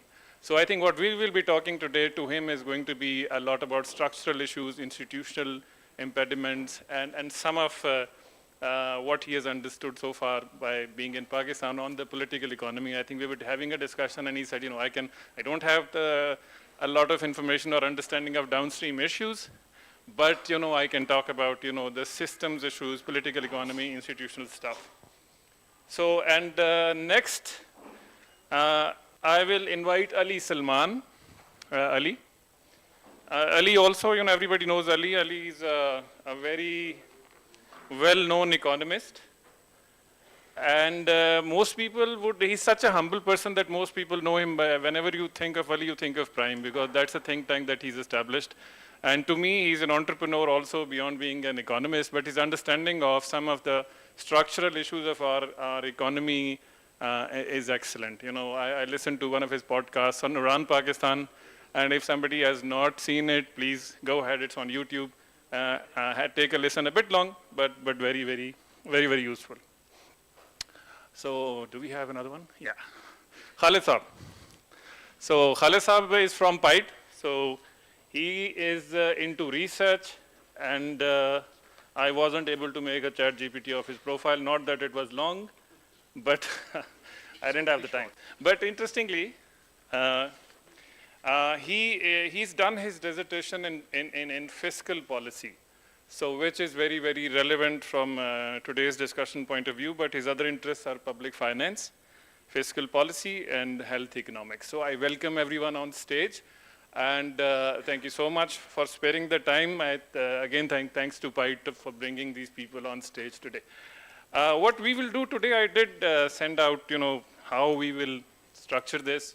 What I would like to really do is to have opening statements from each of the panelists first, because we know the subject. It's about, how do we chart? Charting means, how do we extrapolate the fiscal trajectory of Pakistan? How do we enhance transparency and trust? Transparency and trust essentially means if you have these two, you will have enhanced tax collections and enhanced taxpayer satisfaction. So interestingly, I was looking at the word, and the word service delivery was used with reference to FBR. So I thought it can't be service delivery, because it's like your management and obligation to the state. How does that count as service delivery? I never saw anyone who was happy paying taxes. But this is something that's an obligation, and we all have to support the state. So lots of questions on this. And on FBR, I think FBR is a 25,000 employees organization. Indian tax department is 46,000. And you can compare the population of the two countries. So this is another side to this. And our tax to GDP ratio is around 10, 11%. We are targeting, World Bank and ADB is targeting in our CPF to be, if I'm not wrong, around 15%. So this is much discussed, but the tax to GDP ratio is two things. Tax collection and GDP ratio. If the economy grows, you have a higher GDP. So then automatically you have a higher chunk of money coming through FBR. So it's not just that if you have 10%, if you have a 10%, but you have a $1 trillion economy, you will have a higher level of collection.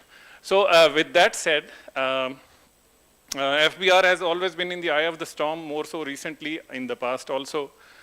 So keeping that in mind, we'll come to the audience and have questions, but starting with the first round, but I'll just go in a sequence, madam, and maybe in the second one, what we'll do is, I'll request each of you to listen to the other person. If you pick up an argument, and if you have a response or a value addition to what somebody else has said, please signal me, raise your hand, and just jump in. We wanted to make it interactive and not a very boring sequential discussion. So, but I think I'll request Dr. Saab to start and kind of set the pace for the discussion because he's probably the most knowledgeable of us all. So over to him for his opening statement. It's 4 to 5 minutes, but we're flexible. Thank you very much, PIDE, and thank you very much, Nasrullah, for introducing and also setting the scene for today's interaction and sharing actually views with all of you. Taxation in Pakistan, we all know the problems, but I will just say that we should start from the Constitution of Pakistan. Unfortunately, what I see that there is a fragmentation on all the three major taxes in Pakistan. When we say income taxation, we know that agriculture income tax is not the purview of federal government. So there is a fragmentation of a very fundamental concept that if you want personal income taxation or corporate income taxation, you have two distinct jurisdictions in Constitution of Pakistan. So how to reconcile between this? Because even the concept what is agriculture income and how we have to maintain that, it is very difficult issue to comprehend. Second, what I see that when you say that sale tax or VAT, again you have services and goods fragmentation. Services are with provinces and goods are with federation, and always there are overlappings because in a contract where goods and services are to be supplied or a turnkey contract, there will always be a question that what is the dominant intention? Is it supply of goods or is it services? So they always drag us down. I can know what kind of conflicts are going on there for a long time. After 18th Amendment, especially when they have established their own collecting agencies and their own laws. So there are always conflict, and they are also like taxing across their borders, whereas we all know that under the Constitution, extraterritoriality is the only domain of the federal government. So what will be happen to inter-provincial trade in this atmosphere of hostility, and overall economy then suffer a lot on that. Third is also a very difficult subject, but that is also fragmented, that is taxes on capital value of assets. So they say now, taxes on capital value of assets, excluding immovable property. So immovable property taxation in terms of capital value taxes is with provinces, and of course, what is not immovable, then it only is left to the federal government. So they keep on levying such taxes which are on immovable property in the nature of capital value, and then courts have to see these constitutionalities for a long time.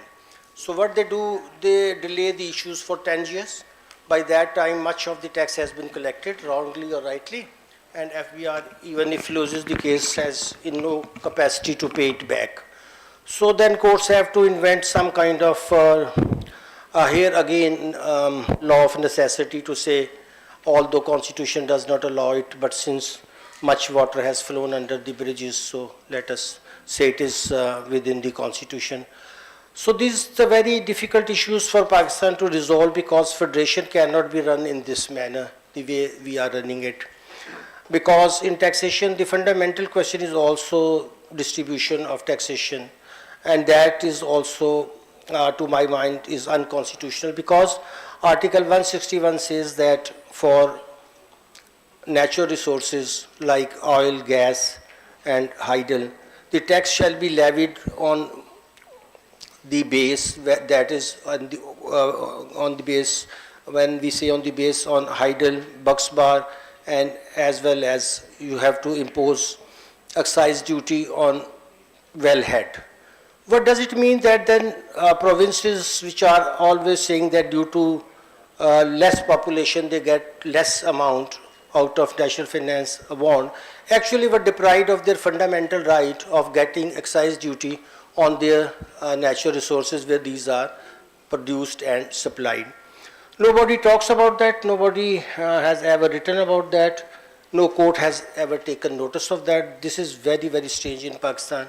Now I will say that after Constitution you have very difficult tax codes, and you don't want to make them simple at all, because FBR is tax policy maker, FBR is unfortunately legislator as well, because our parliaments, they don't care that they should frame these laws in house committees.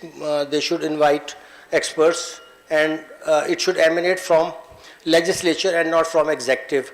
But whatever they write, because they say we have to collect this much of tax, so this is easy way for us to have 60 withholding provisions in income tax law, not necessarily on your income. All kind of taxes are imposed there on consumption, on your saving, on whatever you can say, on your investment, and they say please pay it advance, then you can take a refund which they never pay.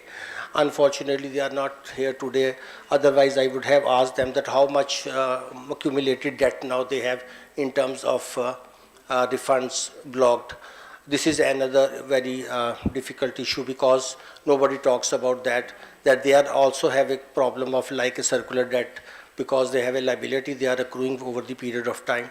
And third, I will say operational side, we have all agencies, whether federal or provincial, are not collecting taxes diligently, and we should have one federalized tax agency as many federations have, and then they should distribute the taxes according to the formula given in the Constitution. So I will stop here, that these three areas we must talk and we must debate, so that we can reach to some kind of understanding in Pakistan to have a fair and taxation that people should at least understand. And also federating units should be accommodated according to the constitutional right. Till today we have centrist mind, and that is causing much harm to the federation. This is my opening remarks. Thank you very much. Thank you, Dr. Saab.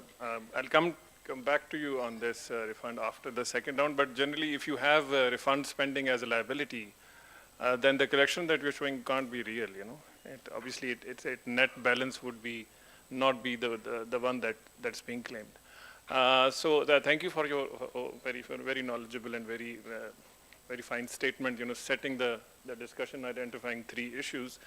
And Ali, can I come to you now? You have a very good understanding on, on the fiscal side also. How is it, but let me stop here. I don't want to ask you a question. Let's go to the statement that you have, and then I'll follow up with a question in the second round.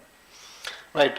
Thank you so much, Nasser. Thank you to PIDE and all the distinguished participants here, particularly also Vice Chancellor Dr. Nadeem Javed and all other fellow panelists. I think I'll try to focus my initial statement based on the very important work which we did last year together with the PIDE team.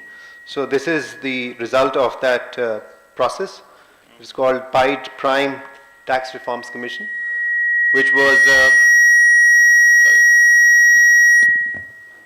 was set up by the former Vice Chancellor Dr. Nadeemul Haq, and then it was aided by many important economists and practitioners like Shahid Kardar, Dr. Ikramul Haq, Dr. Mahmood, Dr. Nasir, and many others, including Khalil Ahmed, Manzoor Ahmed were there. So, and this was an initiative not by the government, but this was an initiative of 2, I would say, like a public policy or public research institution like PIDE and PRIME, which is a private and independent research body. And we had, I think, about 12 meetings last year deliberating on all aspects of tax policy, tariff policy, and we not only came up with concrete recommendations, specific recommendations, but also and it did revenue implication analysis, which was done primarily by PIDE team. And because whenever we talk about tax reforms, the first response is, oh, we had many commissions. In fact, since independence, we had about 16 or 17 tax reforms commission. And several donor-aided projects have been launched.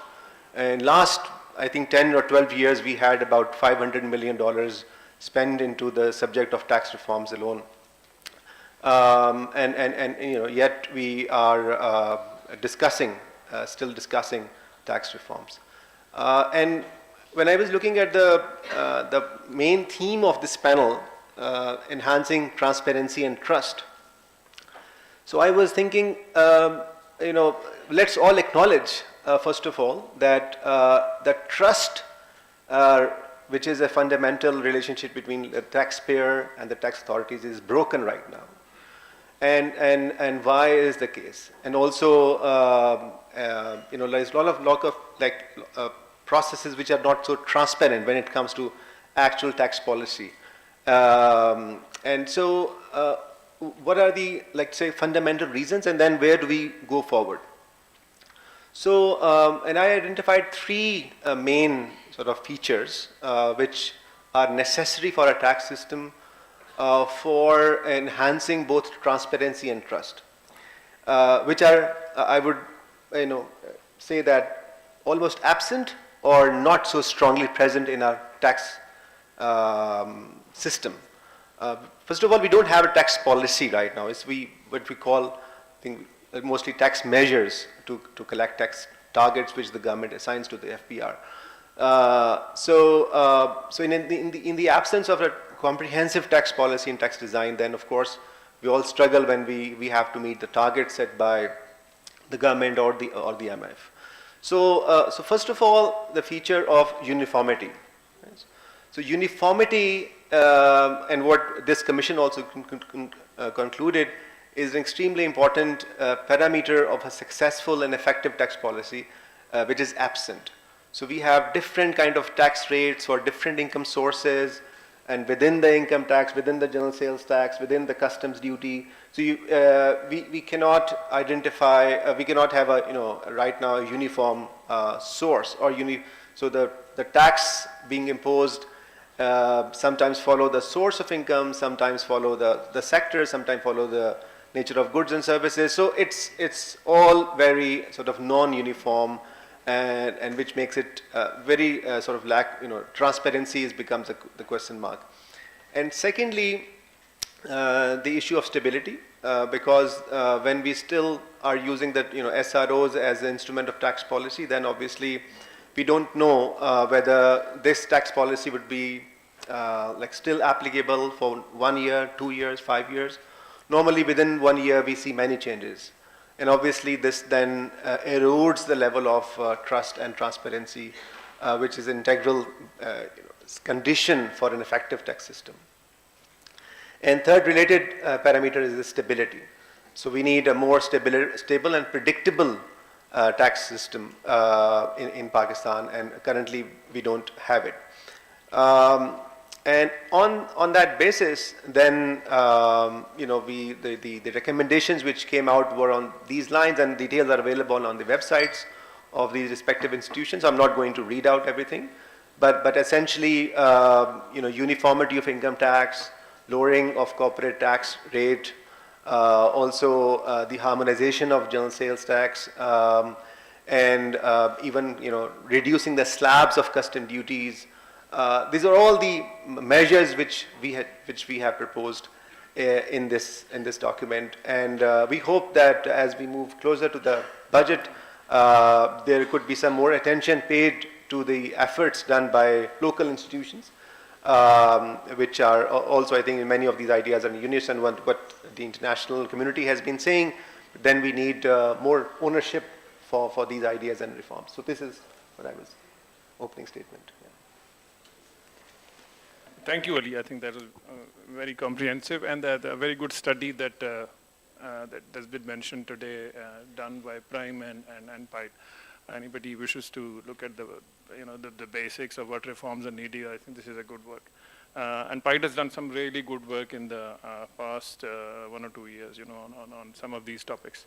I would really like to go to Tobias first now, not first now, on what you've heard from Dr. Ikram and Ali, on what you think, how can we chart the fiscal trajectory, and then your opening statement on this, and maybe a high-level one, and then we can go on to some specifics in the second round. Thank you.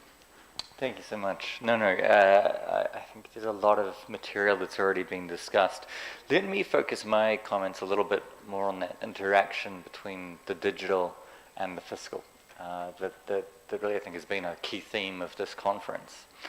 I think that there's a lot of work underway now with FBR on digital systems, and there has been for a long time. We are working with them. We've got some additional financing that's soon to be approved that will be under our Pakistan Raises Revenue project. And I think there's some very positive initiatives that FBR is working on. So they're looking at how they can use digital technologies to support this kind of track and trace of specific industries, specific sectors through the supply chain, and make sure that those specific industries are paying the due tax at each point, through production, through distribution, through retail.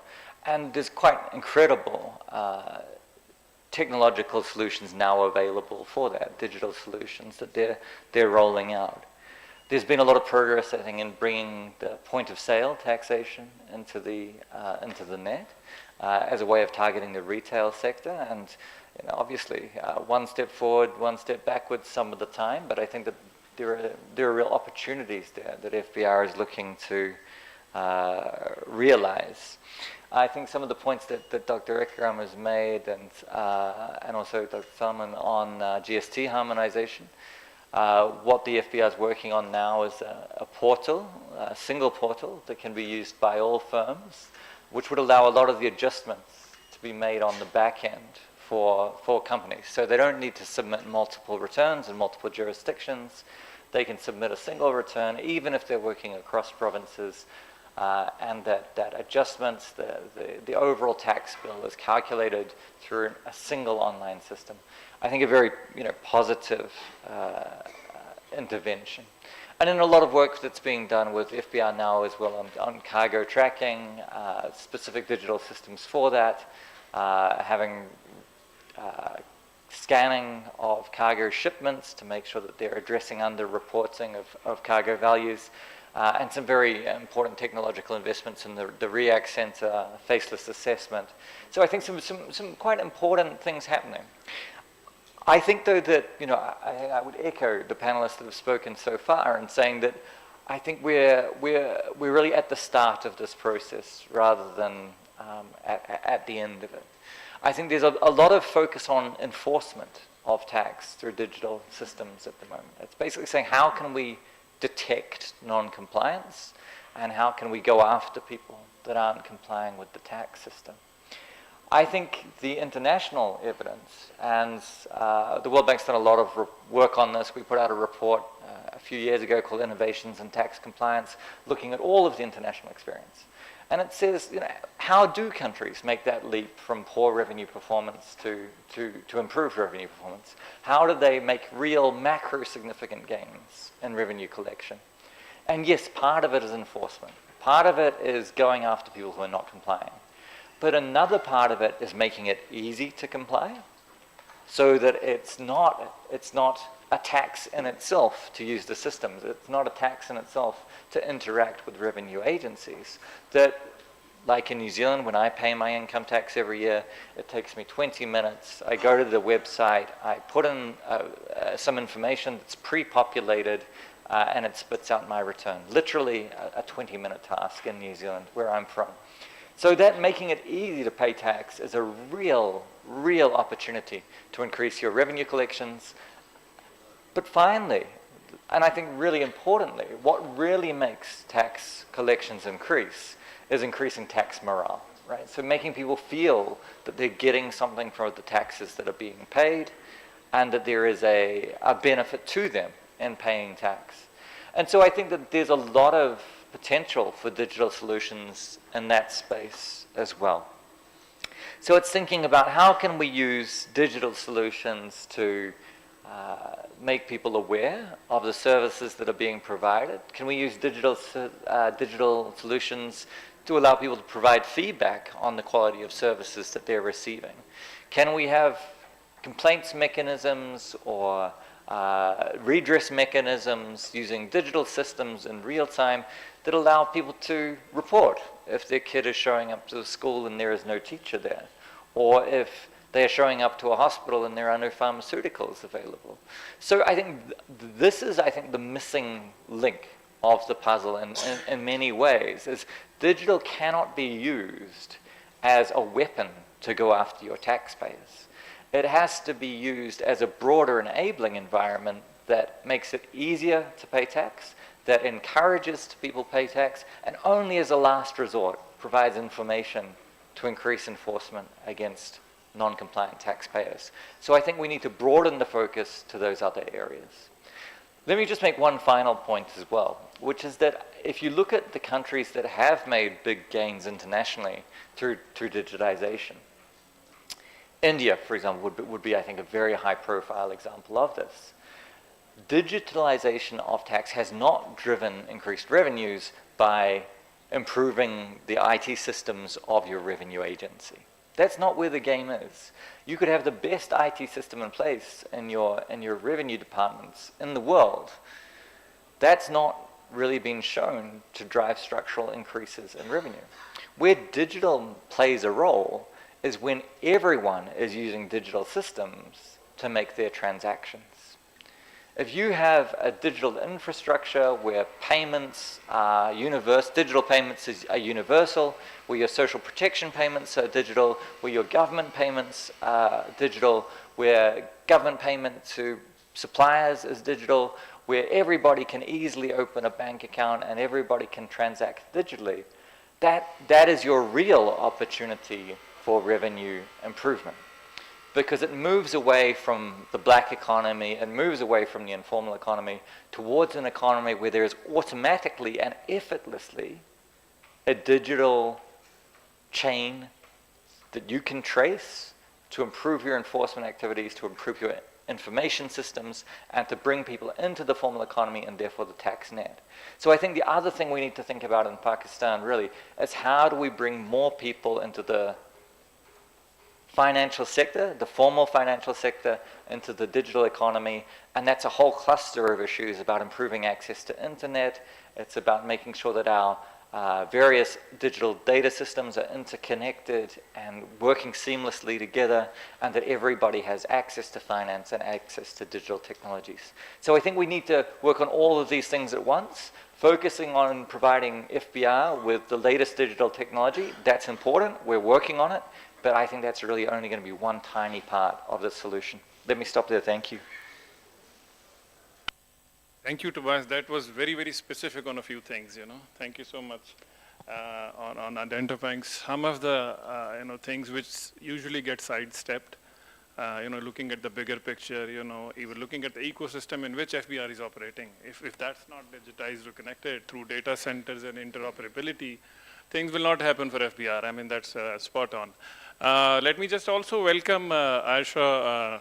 She just joined us. She's DG IT and also looking at some of these reforms, and we'll be hearing something on what's going on within FBR. We expect her to tell us, some of the inside story on the key things that she is handling these days. But before that, I'll just go to Madam. She's been patiently waiting, and thank you very much for that, to make your opening statement. The 4 minutes are yours. Thank you very much. Thank you very much. I think first of all, I would like to say thank you to PIDE management for giving me the opportunity to present here. And it's a wonderful panel, a wonderful discussion. Some of the points which were in my mind, probably my other colleagues have already covered, but I will this is important that the role which I'm playing is very close to the actual core taxpayer, because as a consultant I'm engaged with these small, medium, and as well as large corporates, individuals, and everyone who is a taxpayer. So the kind of culture, the kind of enthusiasm sometimes I see in them, that some of them are really willing to pay taxes, but are not, they don't have trust.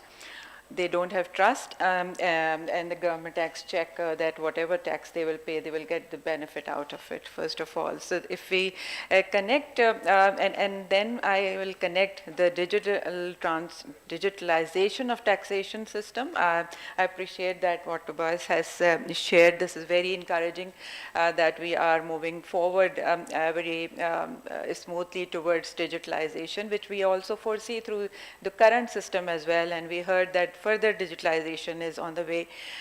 So, but the problem is that we have to align that digitalization with the taxation laws. That if the taxation laws are not aligned with digitalization system, the accountability and enforcement will be very difficult. Say, for example, I'll give you a very brief and a very small example. Like if you go for taking exemption for an NGO to get approved under Section 236, so that's an online process available at present, that you can put it in an online application, but that application does not go through automatically, and the applicant does not get the reply automatically. So it requires a push. It requires a physical push. So like we need to visit the FBR office, we need to see the commissioner is available. If the commissioner is not there, the assistant commissioner will review all the documents physically. They want us to submit the physical documents. And then we need to, multiple times we need to push that, and after that we get a certification if everything is completed. But the purpose of saying is that this is a very automated process already in place. We need to create red flags, we need to create the automation and the implementation, that where this, if something is not happened within time, if it is a 15 days process, if it is not done in 15 days, it immediately goes to the higher authority, and they know that why this process has not been completed. So this kind of small hiccups and small human interactions, these are creating a lot of trouble for the taxpayer, establishing their trust, giving transparency to the system. So whatever digitalization efforts we will make, if we do not interlink it with the law and with the less and less human interaction, with more accountability, more implementation efforts, more enforcements, we will not be able to achieve the purpose of digitalization. So that's my first intake, that we should focusing on that. Thank you so much, madam. I think what you point out is actually quite significant, because you have systems in place, but then it places a high level of compliance burden on the taxpayer, because in terms of physical movement and going to the offices and trying to address the issues which the system should be addressing. While the systems are in place, they are not effectively facilitating the taxpayer. Yeah. I totally see your point. Yeah. Thank you. Thank you so much. Aisha, the format is that we are in the first stage of making opening statements, which is like 4 minutes. And then I would really like to have some interactive questions, also maybe one or two. And then there are questions that I'm obliged to ask, and I will just chip in. But 4 minutes are yours for your opening statement. And what is it that is keeping you busy these days? I know you've been complaining to me on text messages that you're very busy. So let's hear it. Hello, everybody. Thank you so much. I believe member IR Ops was supposed to come and join you, and that is why I was a bit late. I just got to know about this. There are tough questions. I'll take some of them. I'm ready to provide information on the new digitalization progress of FBR. I'm right now working as Director General IT and Digitalization Transformation, which is an ongoing process for FBR.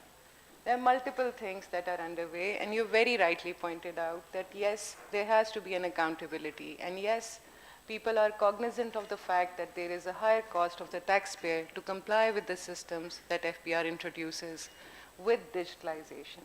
But having said that, we also had to work our way towards gaining a certain momentum with other third-party data integrations.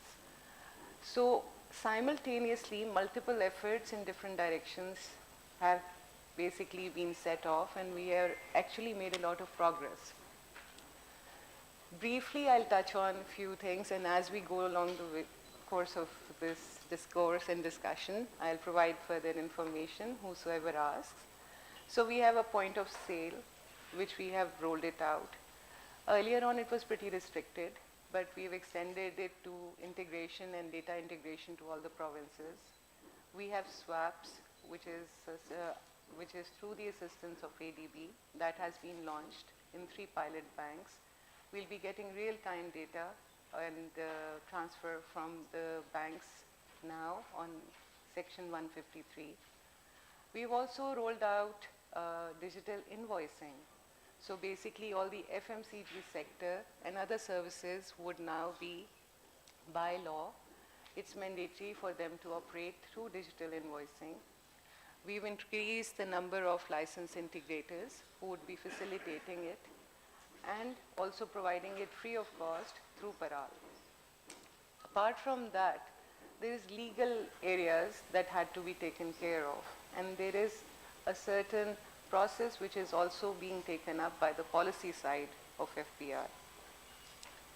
Digitalization is also not just restricted to introduction of the systems. So we are very aware of the fact that we would be holding awareness sessions on how to operate and how it is going on. But this time, the difference that we are doing is that instead of relying on the data that the taxpayers used to provide us, we are now focusing on auto-population. So multiple agencies, through Board of Revenues, to different land authorities. Sorry, I hope you had heard whatever sermon I was giving into. So now the auto-population of the data is in possession of FBR, and efforts are underway to increase that database. Once we have that, so instead of going ahead with the dependency on what is declared and then ascertaining, the human element would be reduced.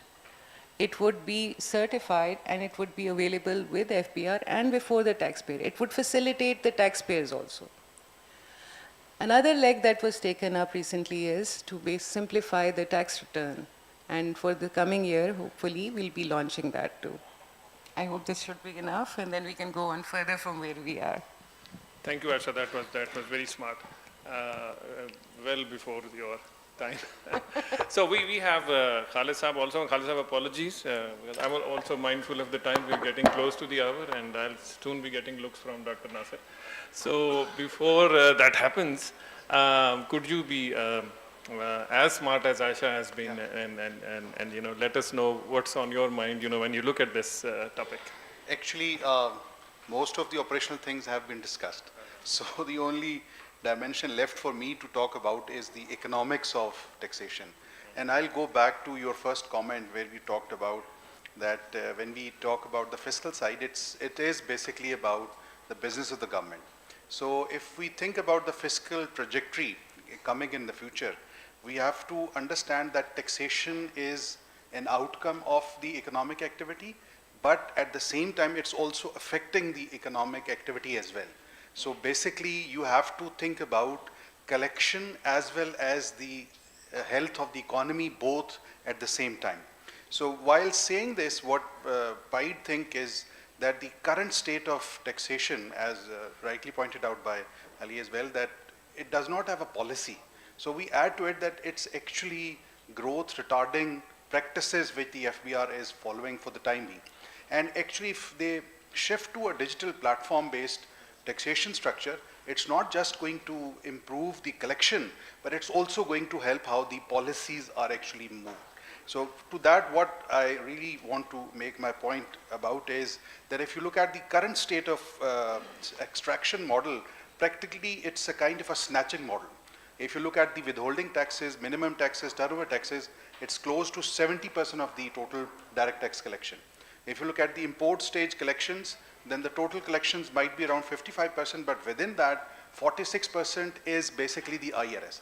Now, all that represents that the state is not actually delving about how the policy handles from the taxation sides are affecting the overall economic activity. So if you switch to a digital platform in terms of how taxation is done, in terms of using the third-party data and auto-populating all the information, that's not only going to help us collect more revenue, but it's also going to help us build that trust and the transparency element which is required for the tax morality principle, because for the time being, if you look around and if you do the survey, then the first problem which the businesses, the individuals talk about is taxation. And that's true as well, as you have rightly mentioned and also pointed out by Tobias, that we have to think about having minimum compliance requirements. The businesses for the time being have to submit almost, I think, 17 to 18 returns, and some of them are on a monthly or a 2 monthly, 3 monthly basis. So all that has to improve. Along with that, how the refund system, the settlement is done, and I'll put an anecdote to this as well. You've talked about the refund, and that is basically not showing the true collection.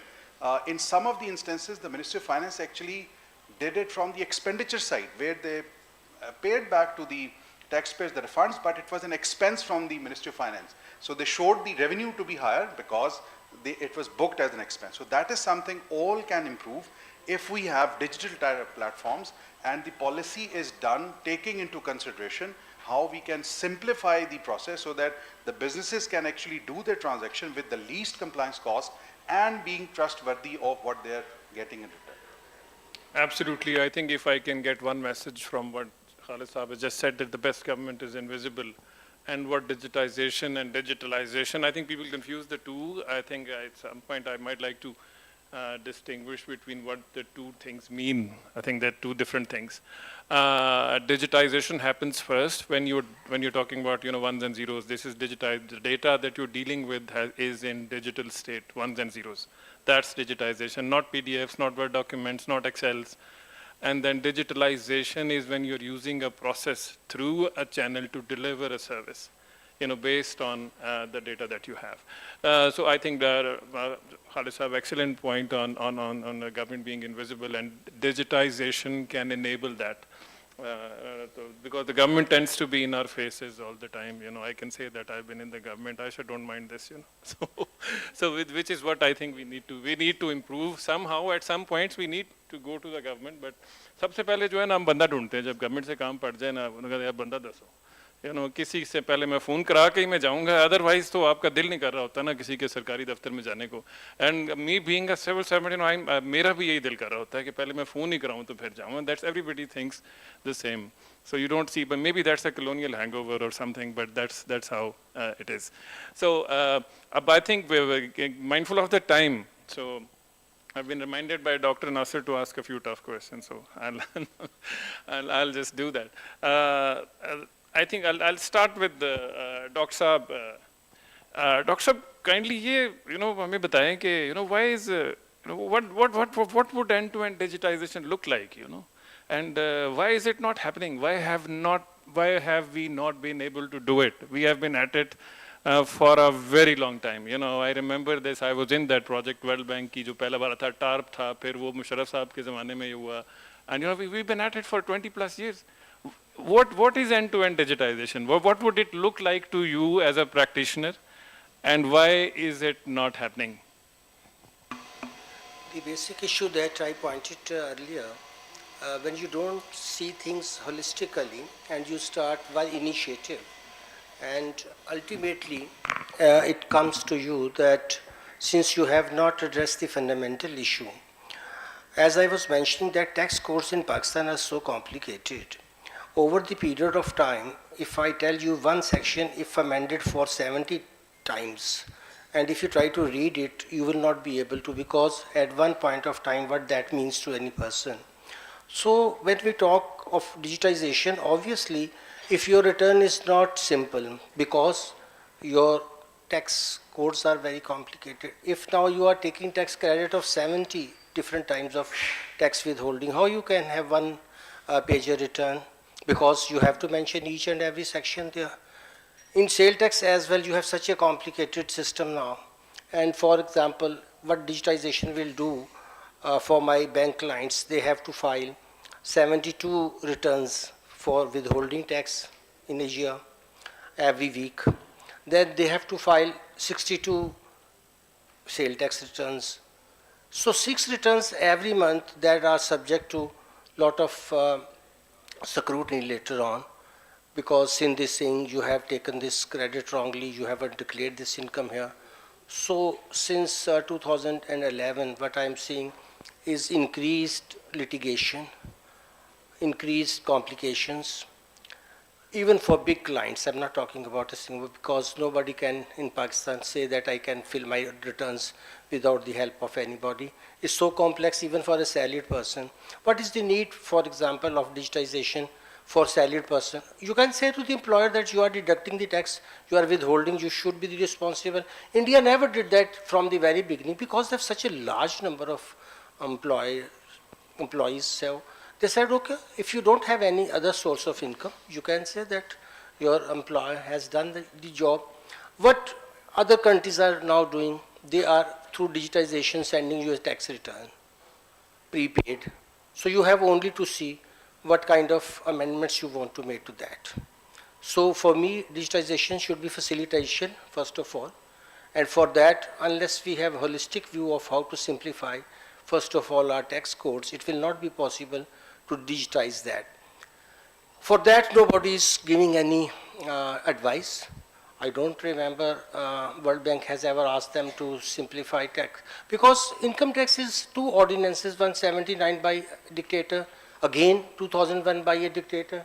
So why Parliament is not inclined to actually debate and have, because this is when you can say that taxation without representation. It's a legacy of not only colonial that we are really hurting us now, it's a legacy of an era that was totally non-representative, and their laws are going on. You have given them a kind of protection in the constitution, but the actual dialogue should not be with the tax agency. The actual dialogue of PIDE or anybody should be with the legislators. They don't do their work at all, and because of that all the money goes to waste, because World Bank can only help them to advise and give them money. But who will simplify the entire process of this tax code, which is so complicated, I have said. I read tax codes of almost now by compulsion, has to give advice as international council, at least 70 different tax codes of different countries. And the Pakistan is the only unique now that you cannot even read one section properly now. So you know, if we keep on debating the things in isolation, nothing will happen. We will have to first go for where the actual problem lies. And actual problem lies with the legislator and not the tax agency. Thank you. And certainly maybe not the taxpayer, So, before I ask the next question, I think Khalid Sahab has to add something to what Actually, Dr. the Abbas report which was mentioned to you, when we proposed the policy measures or a roadmap, in that, the first thing which we mentioned that along with digitization, the requirement for compliance, because there is a cost involved in that, as well as the rates has to come down.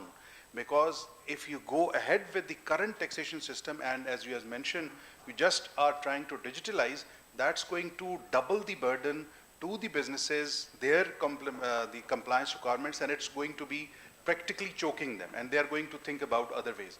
So you have to think about digitalization along with facilitation, which Dr. Ikram has just mentioned. Yeah, and Aisha, I want you to really think about, if there are any structural impediments or constraints within the FBR structure which you think can be addressed through, third-party help, maybe other people like development partners can support.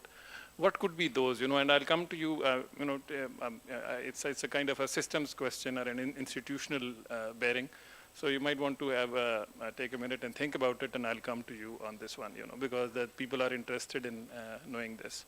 And I think you might get a cue from what I'm about to ask Tobias. So it's the same thing.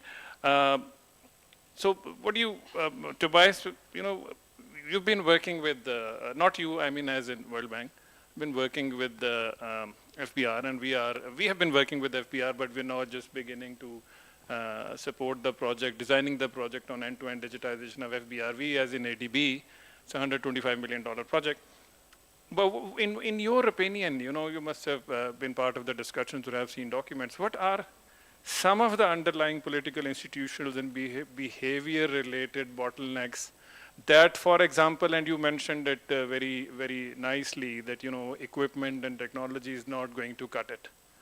So you have to look at some of these systems, meta-level, institutional issues, and not that people have not been trying to do this, but somehow I think they tend to be a lag, they tend to be a constraint, and somehow if you analyze, most of the good initiatives would probably fail because of this.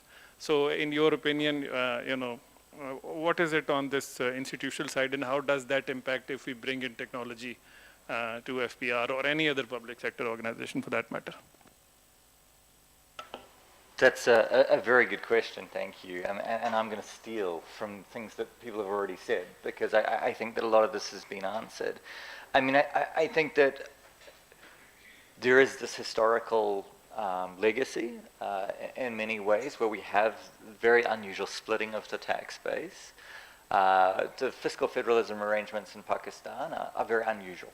They're very different for other countries in terms of having your GST split between the federal and the provincial government, in terms of having these very widely variant arrangements for things like agricultural taxation and property taxation, different taxes collected by different agencies in different provinces, which leads to this enormous fragmentation.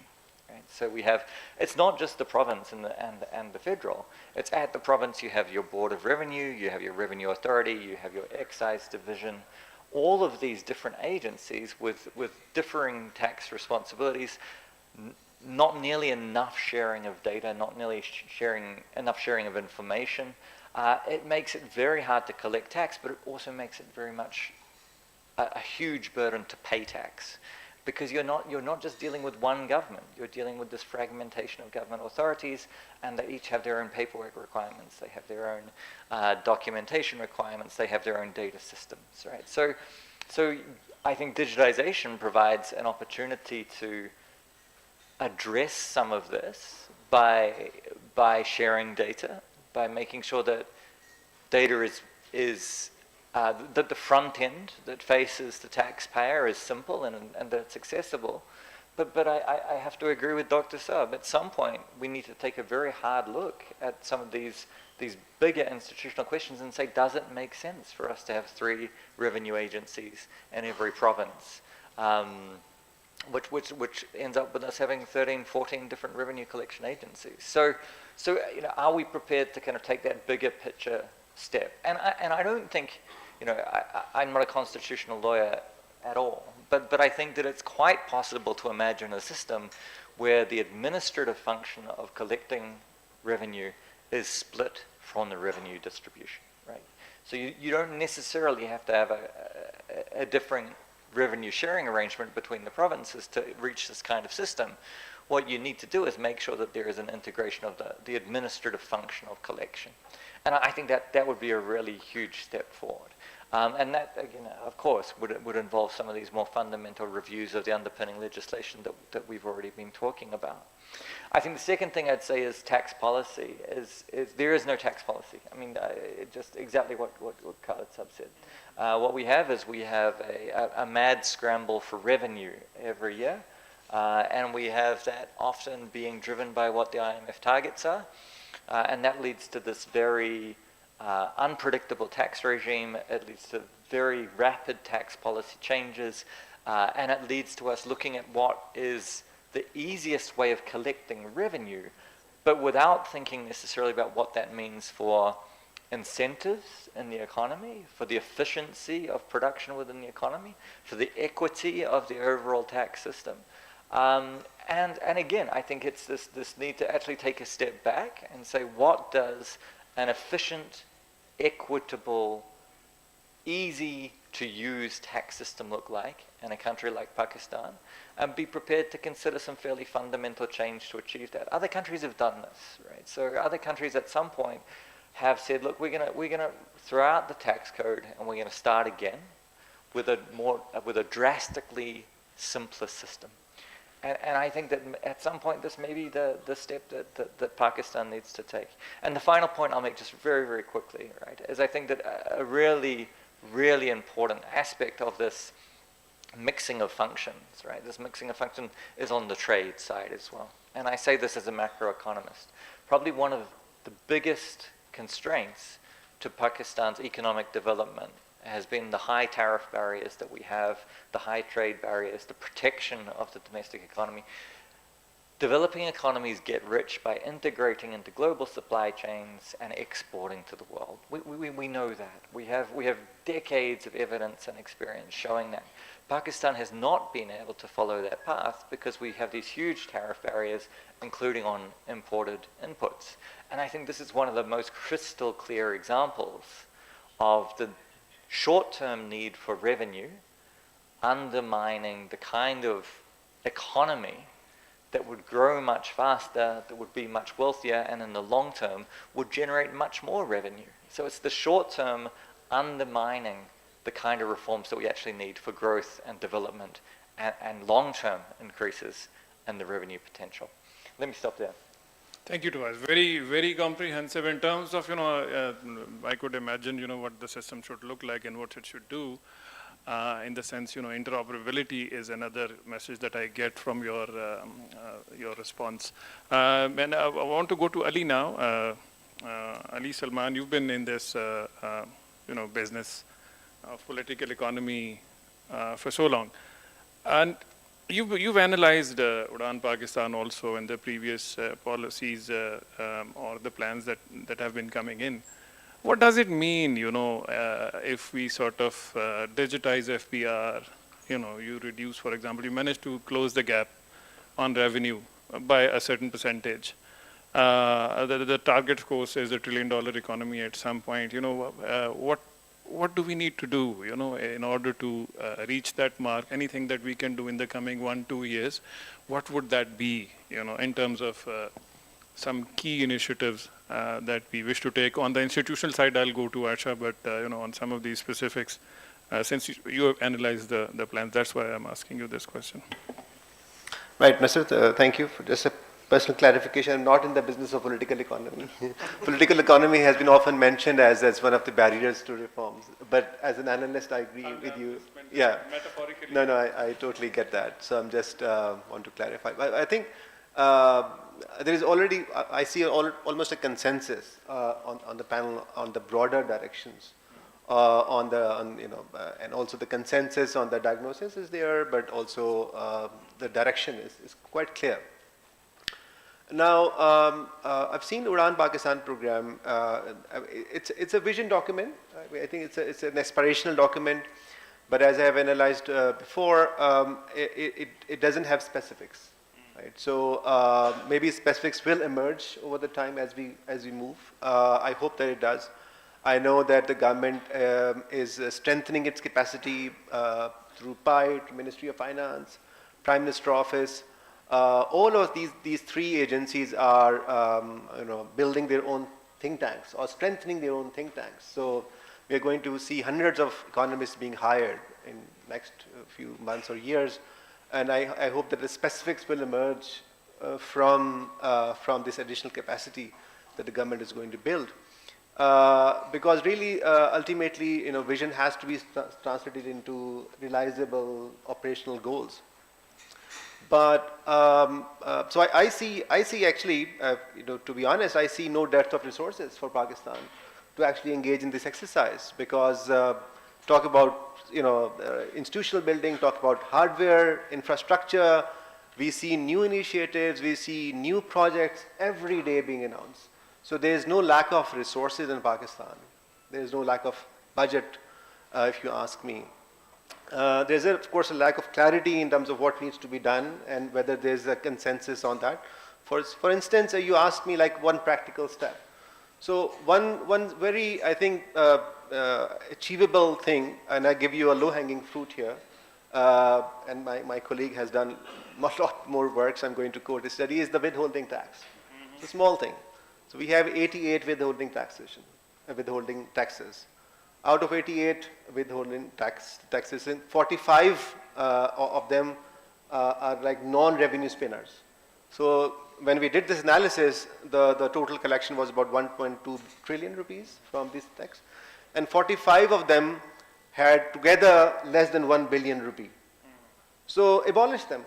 Abolish all those non-income base of when your basis of withholding taxes. So transactions should not be taxed.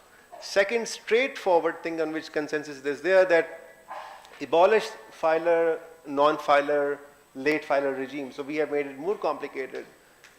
Everyone has said that this has done us a great damage. While we now know that there's a lot of collection is coming through that system also, but it has given a very wrong message to the taxpayer. So abolish that system from the tax administration. And thirdly, move to a harmonized GST across Pakistan, again, on which a lot of work has been done by the World Bank, by the Economists. And so these are, I think, straight three, I think, quite achievable targets come to my mind, which I'm not talking about tax rates reduction right now, maybe we can talk about it later. Thank you, Doctor. Aisha, I would really like to ask you, in the next maybe 1 or 2 years, I know you are working very hard on the system side, and we've been having this discussion. What is it on the institutional side? How can we strengthen FBR, for example, using technology, using digitization? Example would be that we are very keen on getting data from, let's say, banks, from other parties. What about data within the FBR? Do we have data, customs data, IRS data in one place? Do you get the insights from it or not? And what is it on the human side, human resource side, that we can do to institutionally strengthen FBR, in the next 1 or 2 years? Do you have a mic? I think we'll have it. Yeah. I can see that. Okay. It's like a thesis before me when I try to make a grip of whatever has been covered so well by the panelists around here. But having said that, I think the first thing we have to realize that FPR is actually a collecting agency. The policy making and the decisions are interdependent with other agencies.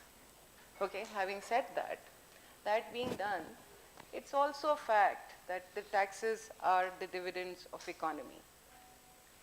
Given the task of collection of revenue, the organization that came into being from 1924 has completed 100 years.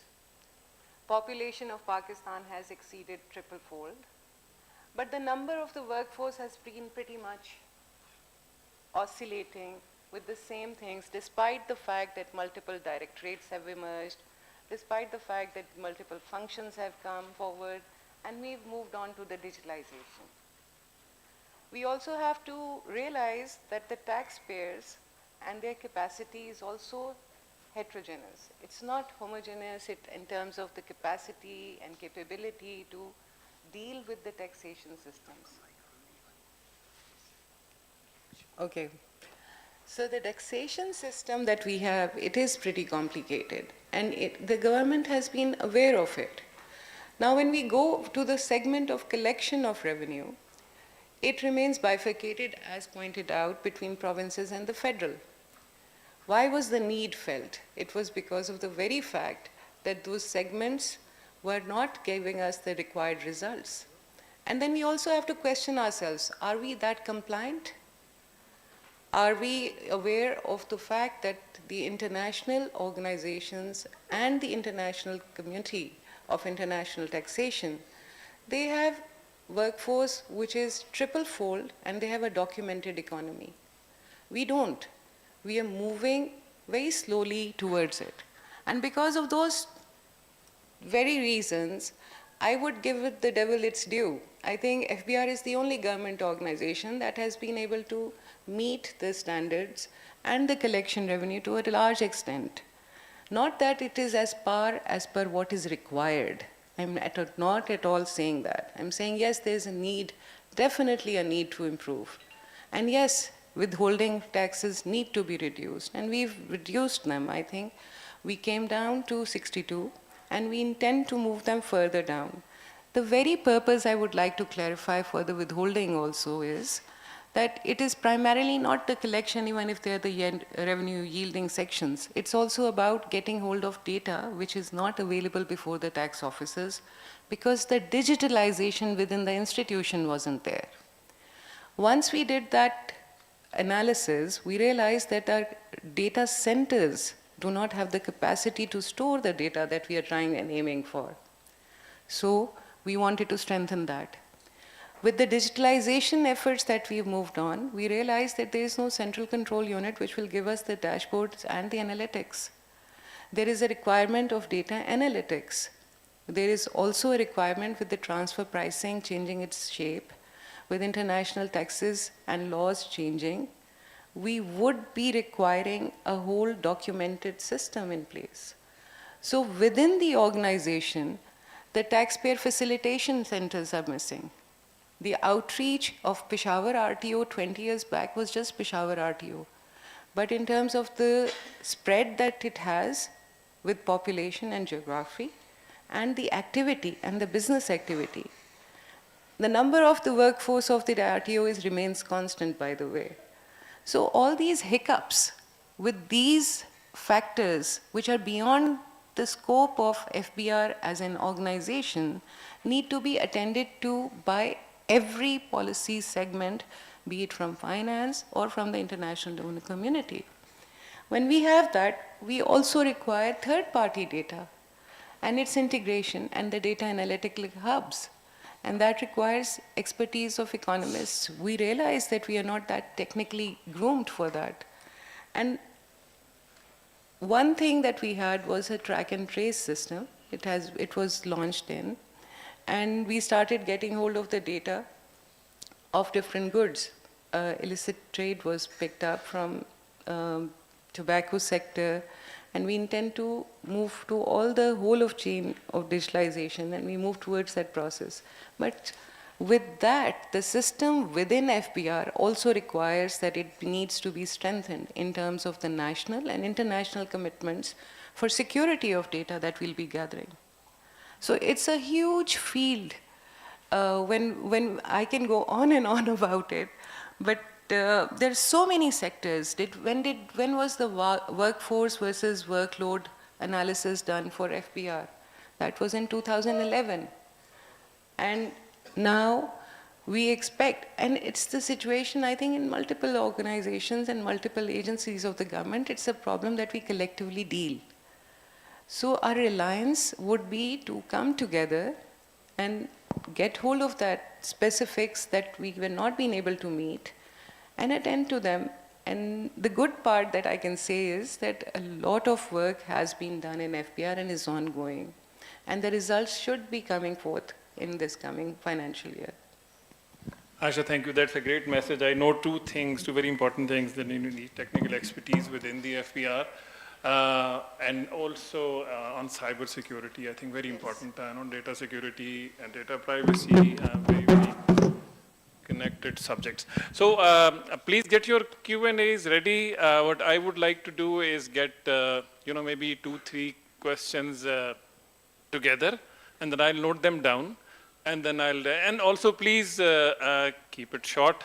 No comments, please, only a very quick question. Otherwise, you'll be late for lunch, and I should not be blamed for that. So, and she's my batchmate also. She will give me bad looks, so I don't want that. And also, I would, for the benefit of the discussion, I would also go to each panelist, and I won't give them the mic. The mic will be with me. I'll just ask you one quick short response on. That's a surprise. So just a quick short answer on a quick fire type. But before finishing, so kindly raise your hands and the mic will come to you. Thank you. I'll start with the lady, sir. We have. Okay. So please. Okay, Madam, you go first. I have the mic, you go first, and please indicate the panelists that you wish to respond.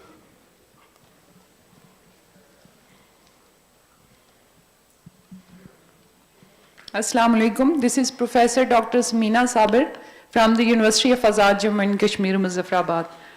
Sir, I have two questions.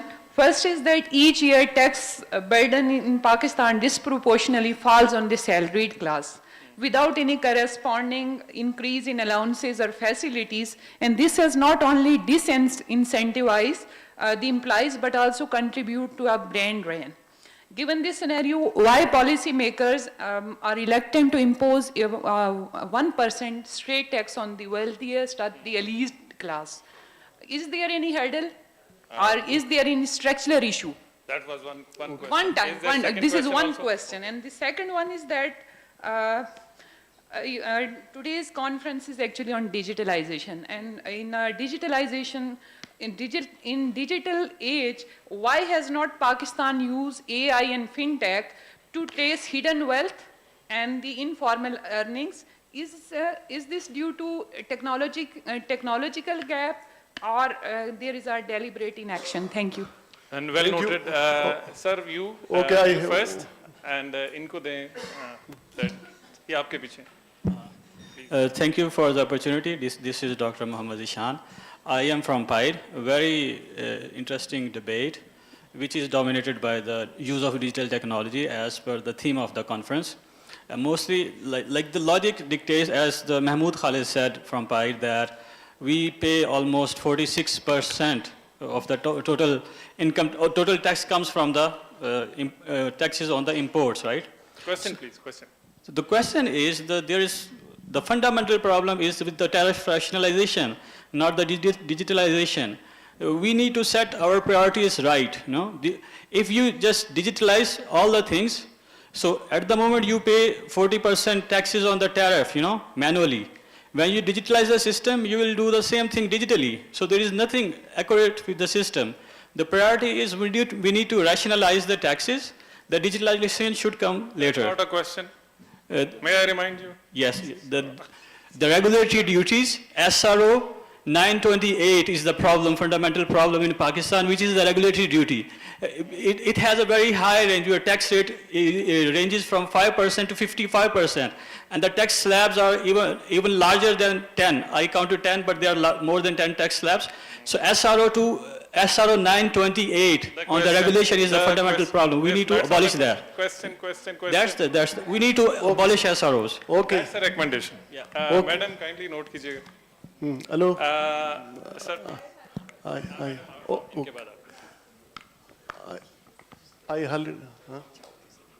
Thank you for giving me the opportunity. I'm Niaz from Sakraibi University.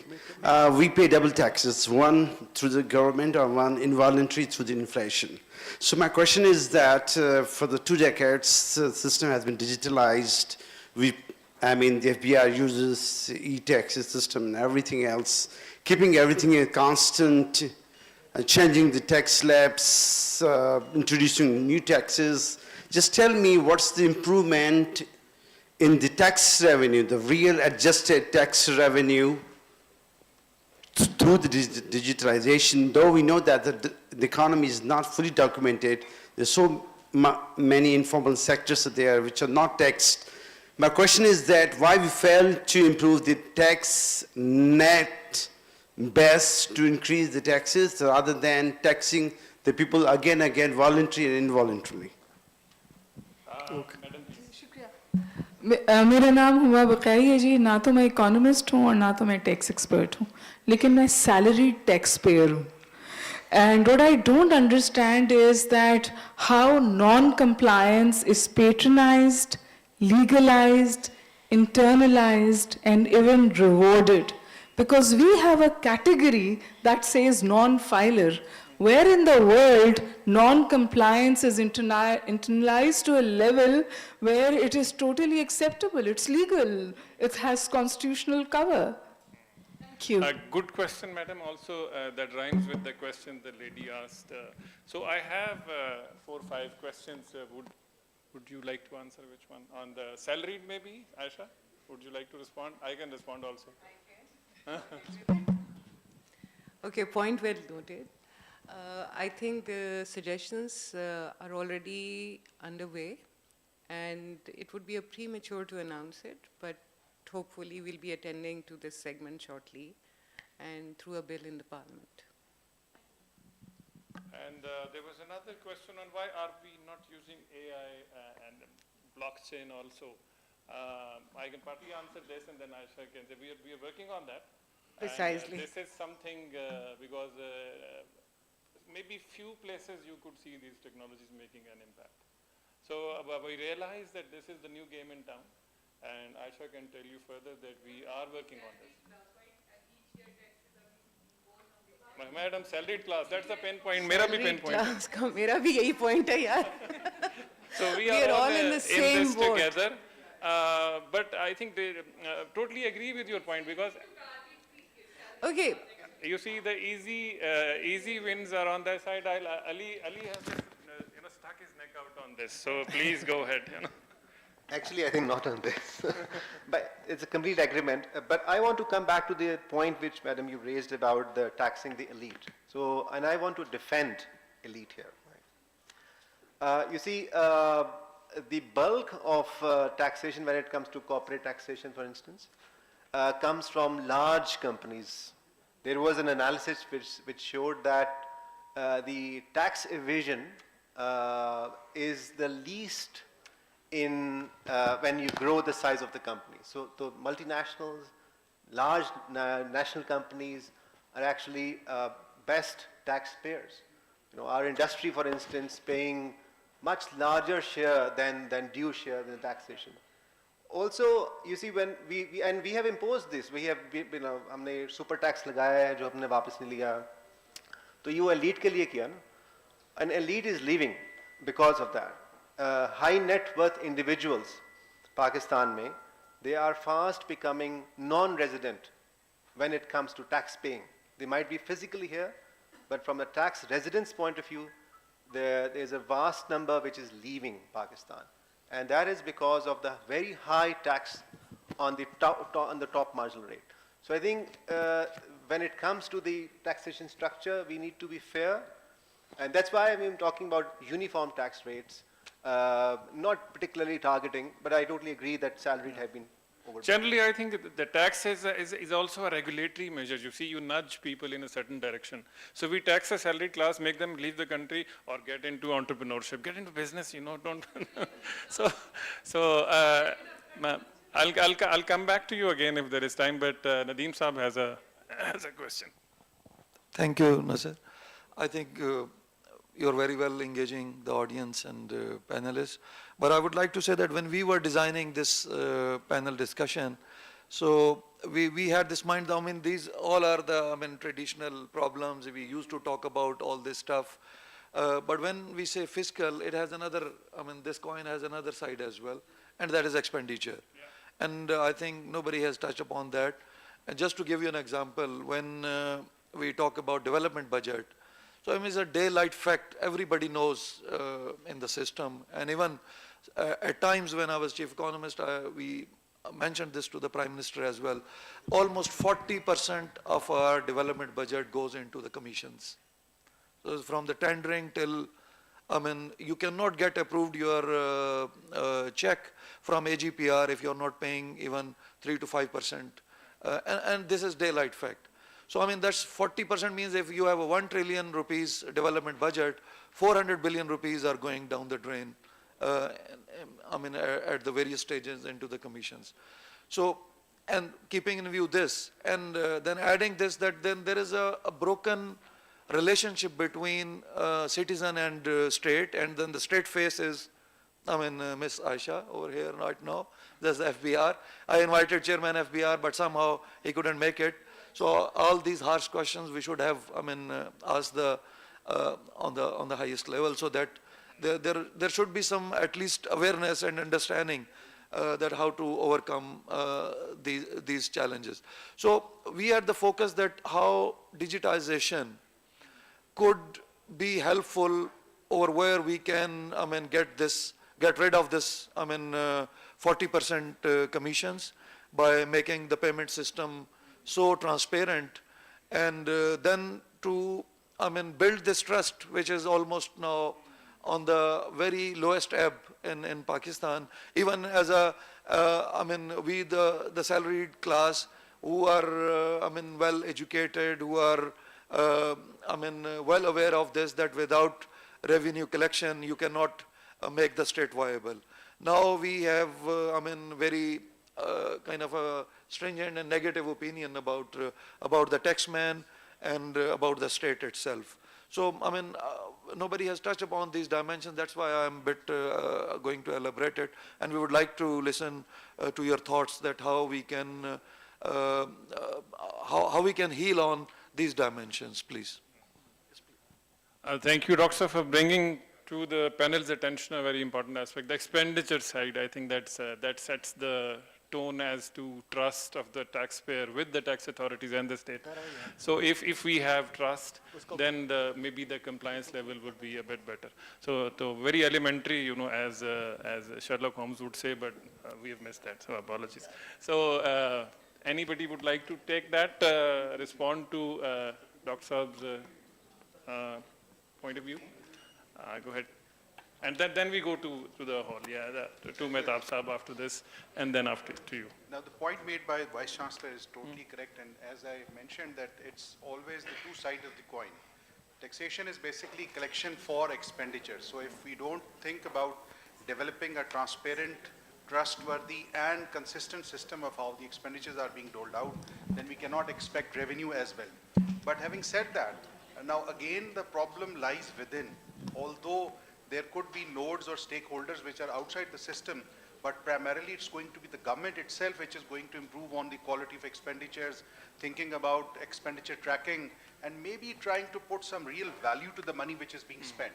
And that requires, again, digitalization based on some facts which are made public to the people so that they can analyze and comment on. For example, the Planning Commission had the PC1s put up on their website for about 1 or 2 months only, but once it got scrutinized, it was reflected that there are plenty of issues, not just in the expenditures, but in the design of the projects and the objectives and how it has been implemented. So if we can think about some kind of trust building based on transparency, again from within the system, that can lead to a better revenue extraction model as well, and the system can sustainably go on. I think this would be a very strong argument in Aisha's arsenal to talk about expenditure, because that's the collection side that she represents, but there is an expenditure side of the government. You know, she could easily say this, that our expenditure side is not doing its job properly. And if no matter how much we collect, we are putting it in a bottomless pit. But she was nice enough not to say that. But you know, the argument is, you know, this time year, the target is 13 trillion. If they would collect 15 trillion, do you think all of the problems that we see will be resolved? I guess no. So the expenditure side, I think, is a big question mark. And also, I think we had this discussion yesterday on digitizing some of the processes at Planning Commission also. So I think on the other side, on the planning side, expenditure side, the things to be done, they should also be digitized, not just FBR. Tobias, you want to say something? Yeah, look, I mean, I think I just wanted to come back a little bit to this discussion around the salaried class. And I think that's a slightly strange way of framing this point, but I think it's a very good point. The point, broadly to me, right, is that Pakistan has very few taxpayers. Do we have about 5 million filers at the moment?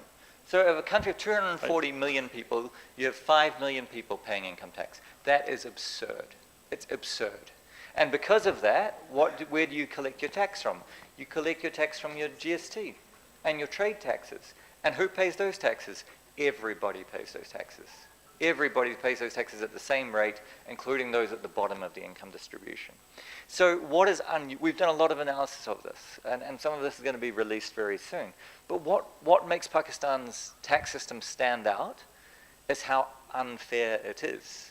Where normally you would have a tax system that overall reduces poverty and reduces inequality, we have a tax system that does the opposite, right? So what do we need to do about that? We can't just keep taxing those 5 million people more. There's not enough revenue. You're not going to get the revenue from them.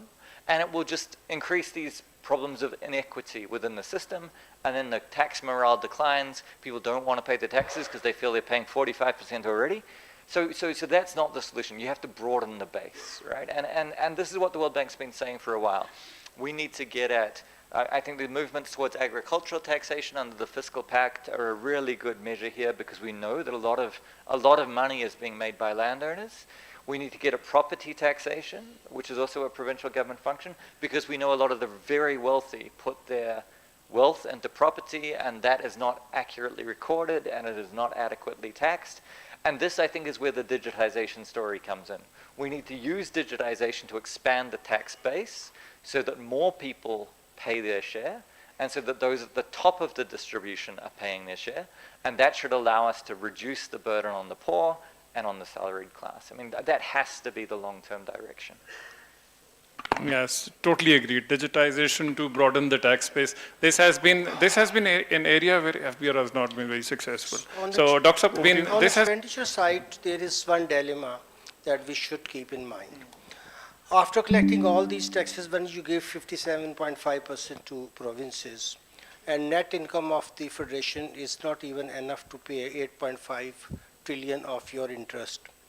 So when we see after the 18th Amendment, fiscal mismanagement in Pakistan, the issue is not only of the transparency of expenses, nor the position of the federation is that how much we collect is material not to me, because the debt servicing alone is eating up all the income of the federal government, and federal government is borrowing and borrowing. That borrowing has its own,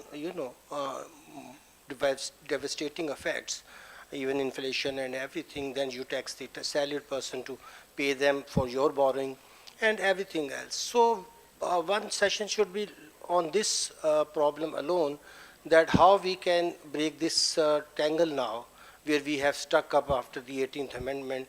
All the provinces together are not even collecting 1% of GDP, but they are getting 57.5% from federation, which they are not again spending on human capital, but wasting here and there on useless projects, where costs are accelerated in 1 year. You can imagine now the classic case of, all the big projects, even DASU is now in the news these days. So this mismanagement on the side of expenditure is a big challenge for us, how we can stop the country to bleed and how we can ask, again, I will say, the legislators that they want development funds. For what for? Because this is the work of the third tier of the government, not them. So they are not doing the legislative work that is they are required to. They want funds for their constituency. So what kind of model we want to follow? What is then Article 145A that we should, and none of the governments, I'm not criticizing anyone, but you can see after 2010, where is the third tier government responsible and spending for the benefit of the people, collecting taxes at the base, and then spending the whole amount there for their health, education, and other civic needs. Thank you. Aisha, you had a comment? You have it, or I go to a question? Madam, you have been, sorry, I kind of missed you. Just so, one thing I want to add. A quick one, may I the quick request? one is the expenditure side. Like in expenditures, I think the Planning Commission and the development project especially, they have the agreements in place which have the penalty clauses. The penalty clauses on non-payment or the delayed payment by the government. Those penalty clauses are very enormous, and those could be avoided and linked to the non-productivity, non-availability of the project's completion on time. So that is the area which, if we avoid that we can avoid a huge amount of expenditure which will be spent on this kind of penalty clauses.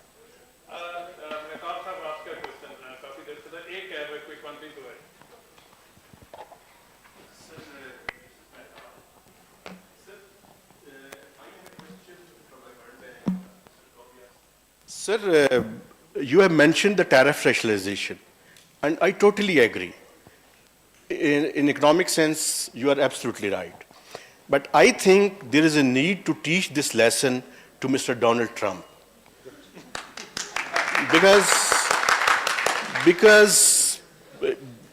Because he is now playing the shots. And my second question is to the FBR representative. Don't you think the time has come when the FBR should be granted full autonomy from the clutches of political masters? Because that is the major problem, and nobody has mentioned it. Thank you very much. These are loaded questions. You can take the, what's the second amendment on that, or the first amendment, first one. No, the first amendment on that, So I'll just thank everyone. I won't go to the quick fire round. I've been reminded that lunch is served, and we have another session after it. But I think what Mehtab Sahab actually pointed out is very important. That's a reality around the world that's shaping up. And the old is no longer the new. So maybe a very old is the new, 1930s, So we have to look for opportunities, how maybe fiscal digitization can support how we can grow and prosper. Nobody really got rich taxing its own people, salaried or non-salaried. So or even controlling the expenditure, you're basically rearranging the chairs on a Titanic which might hit the iceberg soon or has it hit already. So we have to grow through trade.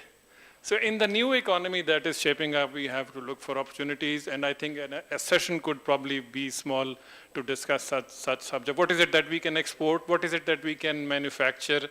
What is it that we can serve in terms of global audiences, global customers that people are willing to pay us hard currency for? That is what is needed.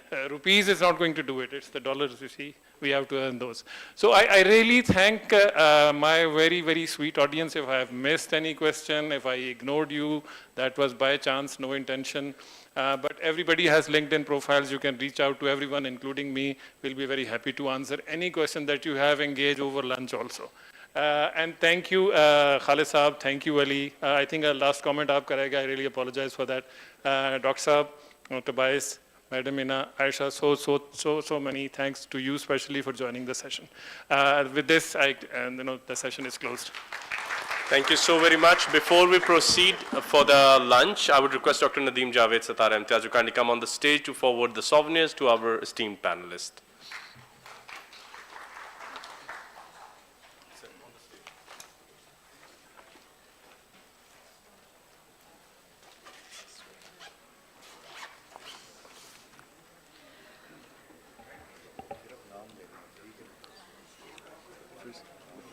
Mr.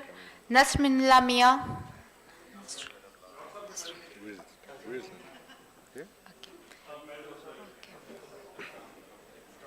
Dr. Ikramullah. Ma'am Aisha Farooq. Dr. Mahmood Khalid.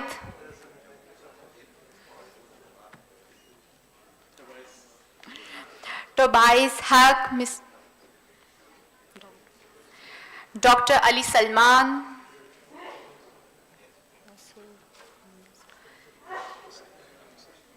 And then Miss Hinas Usmani.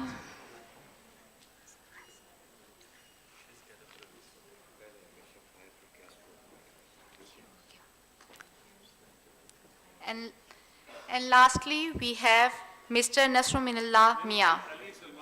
Ali Salman, Mr. Ali Salman.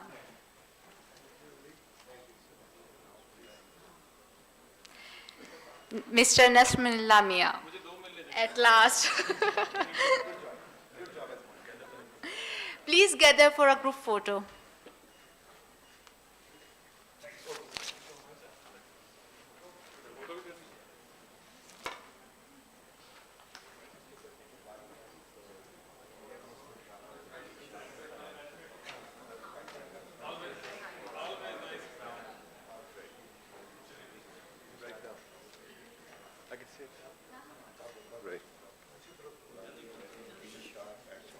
Right.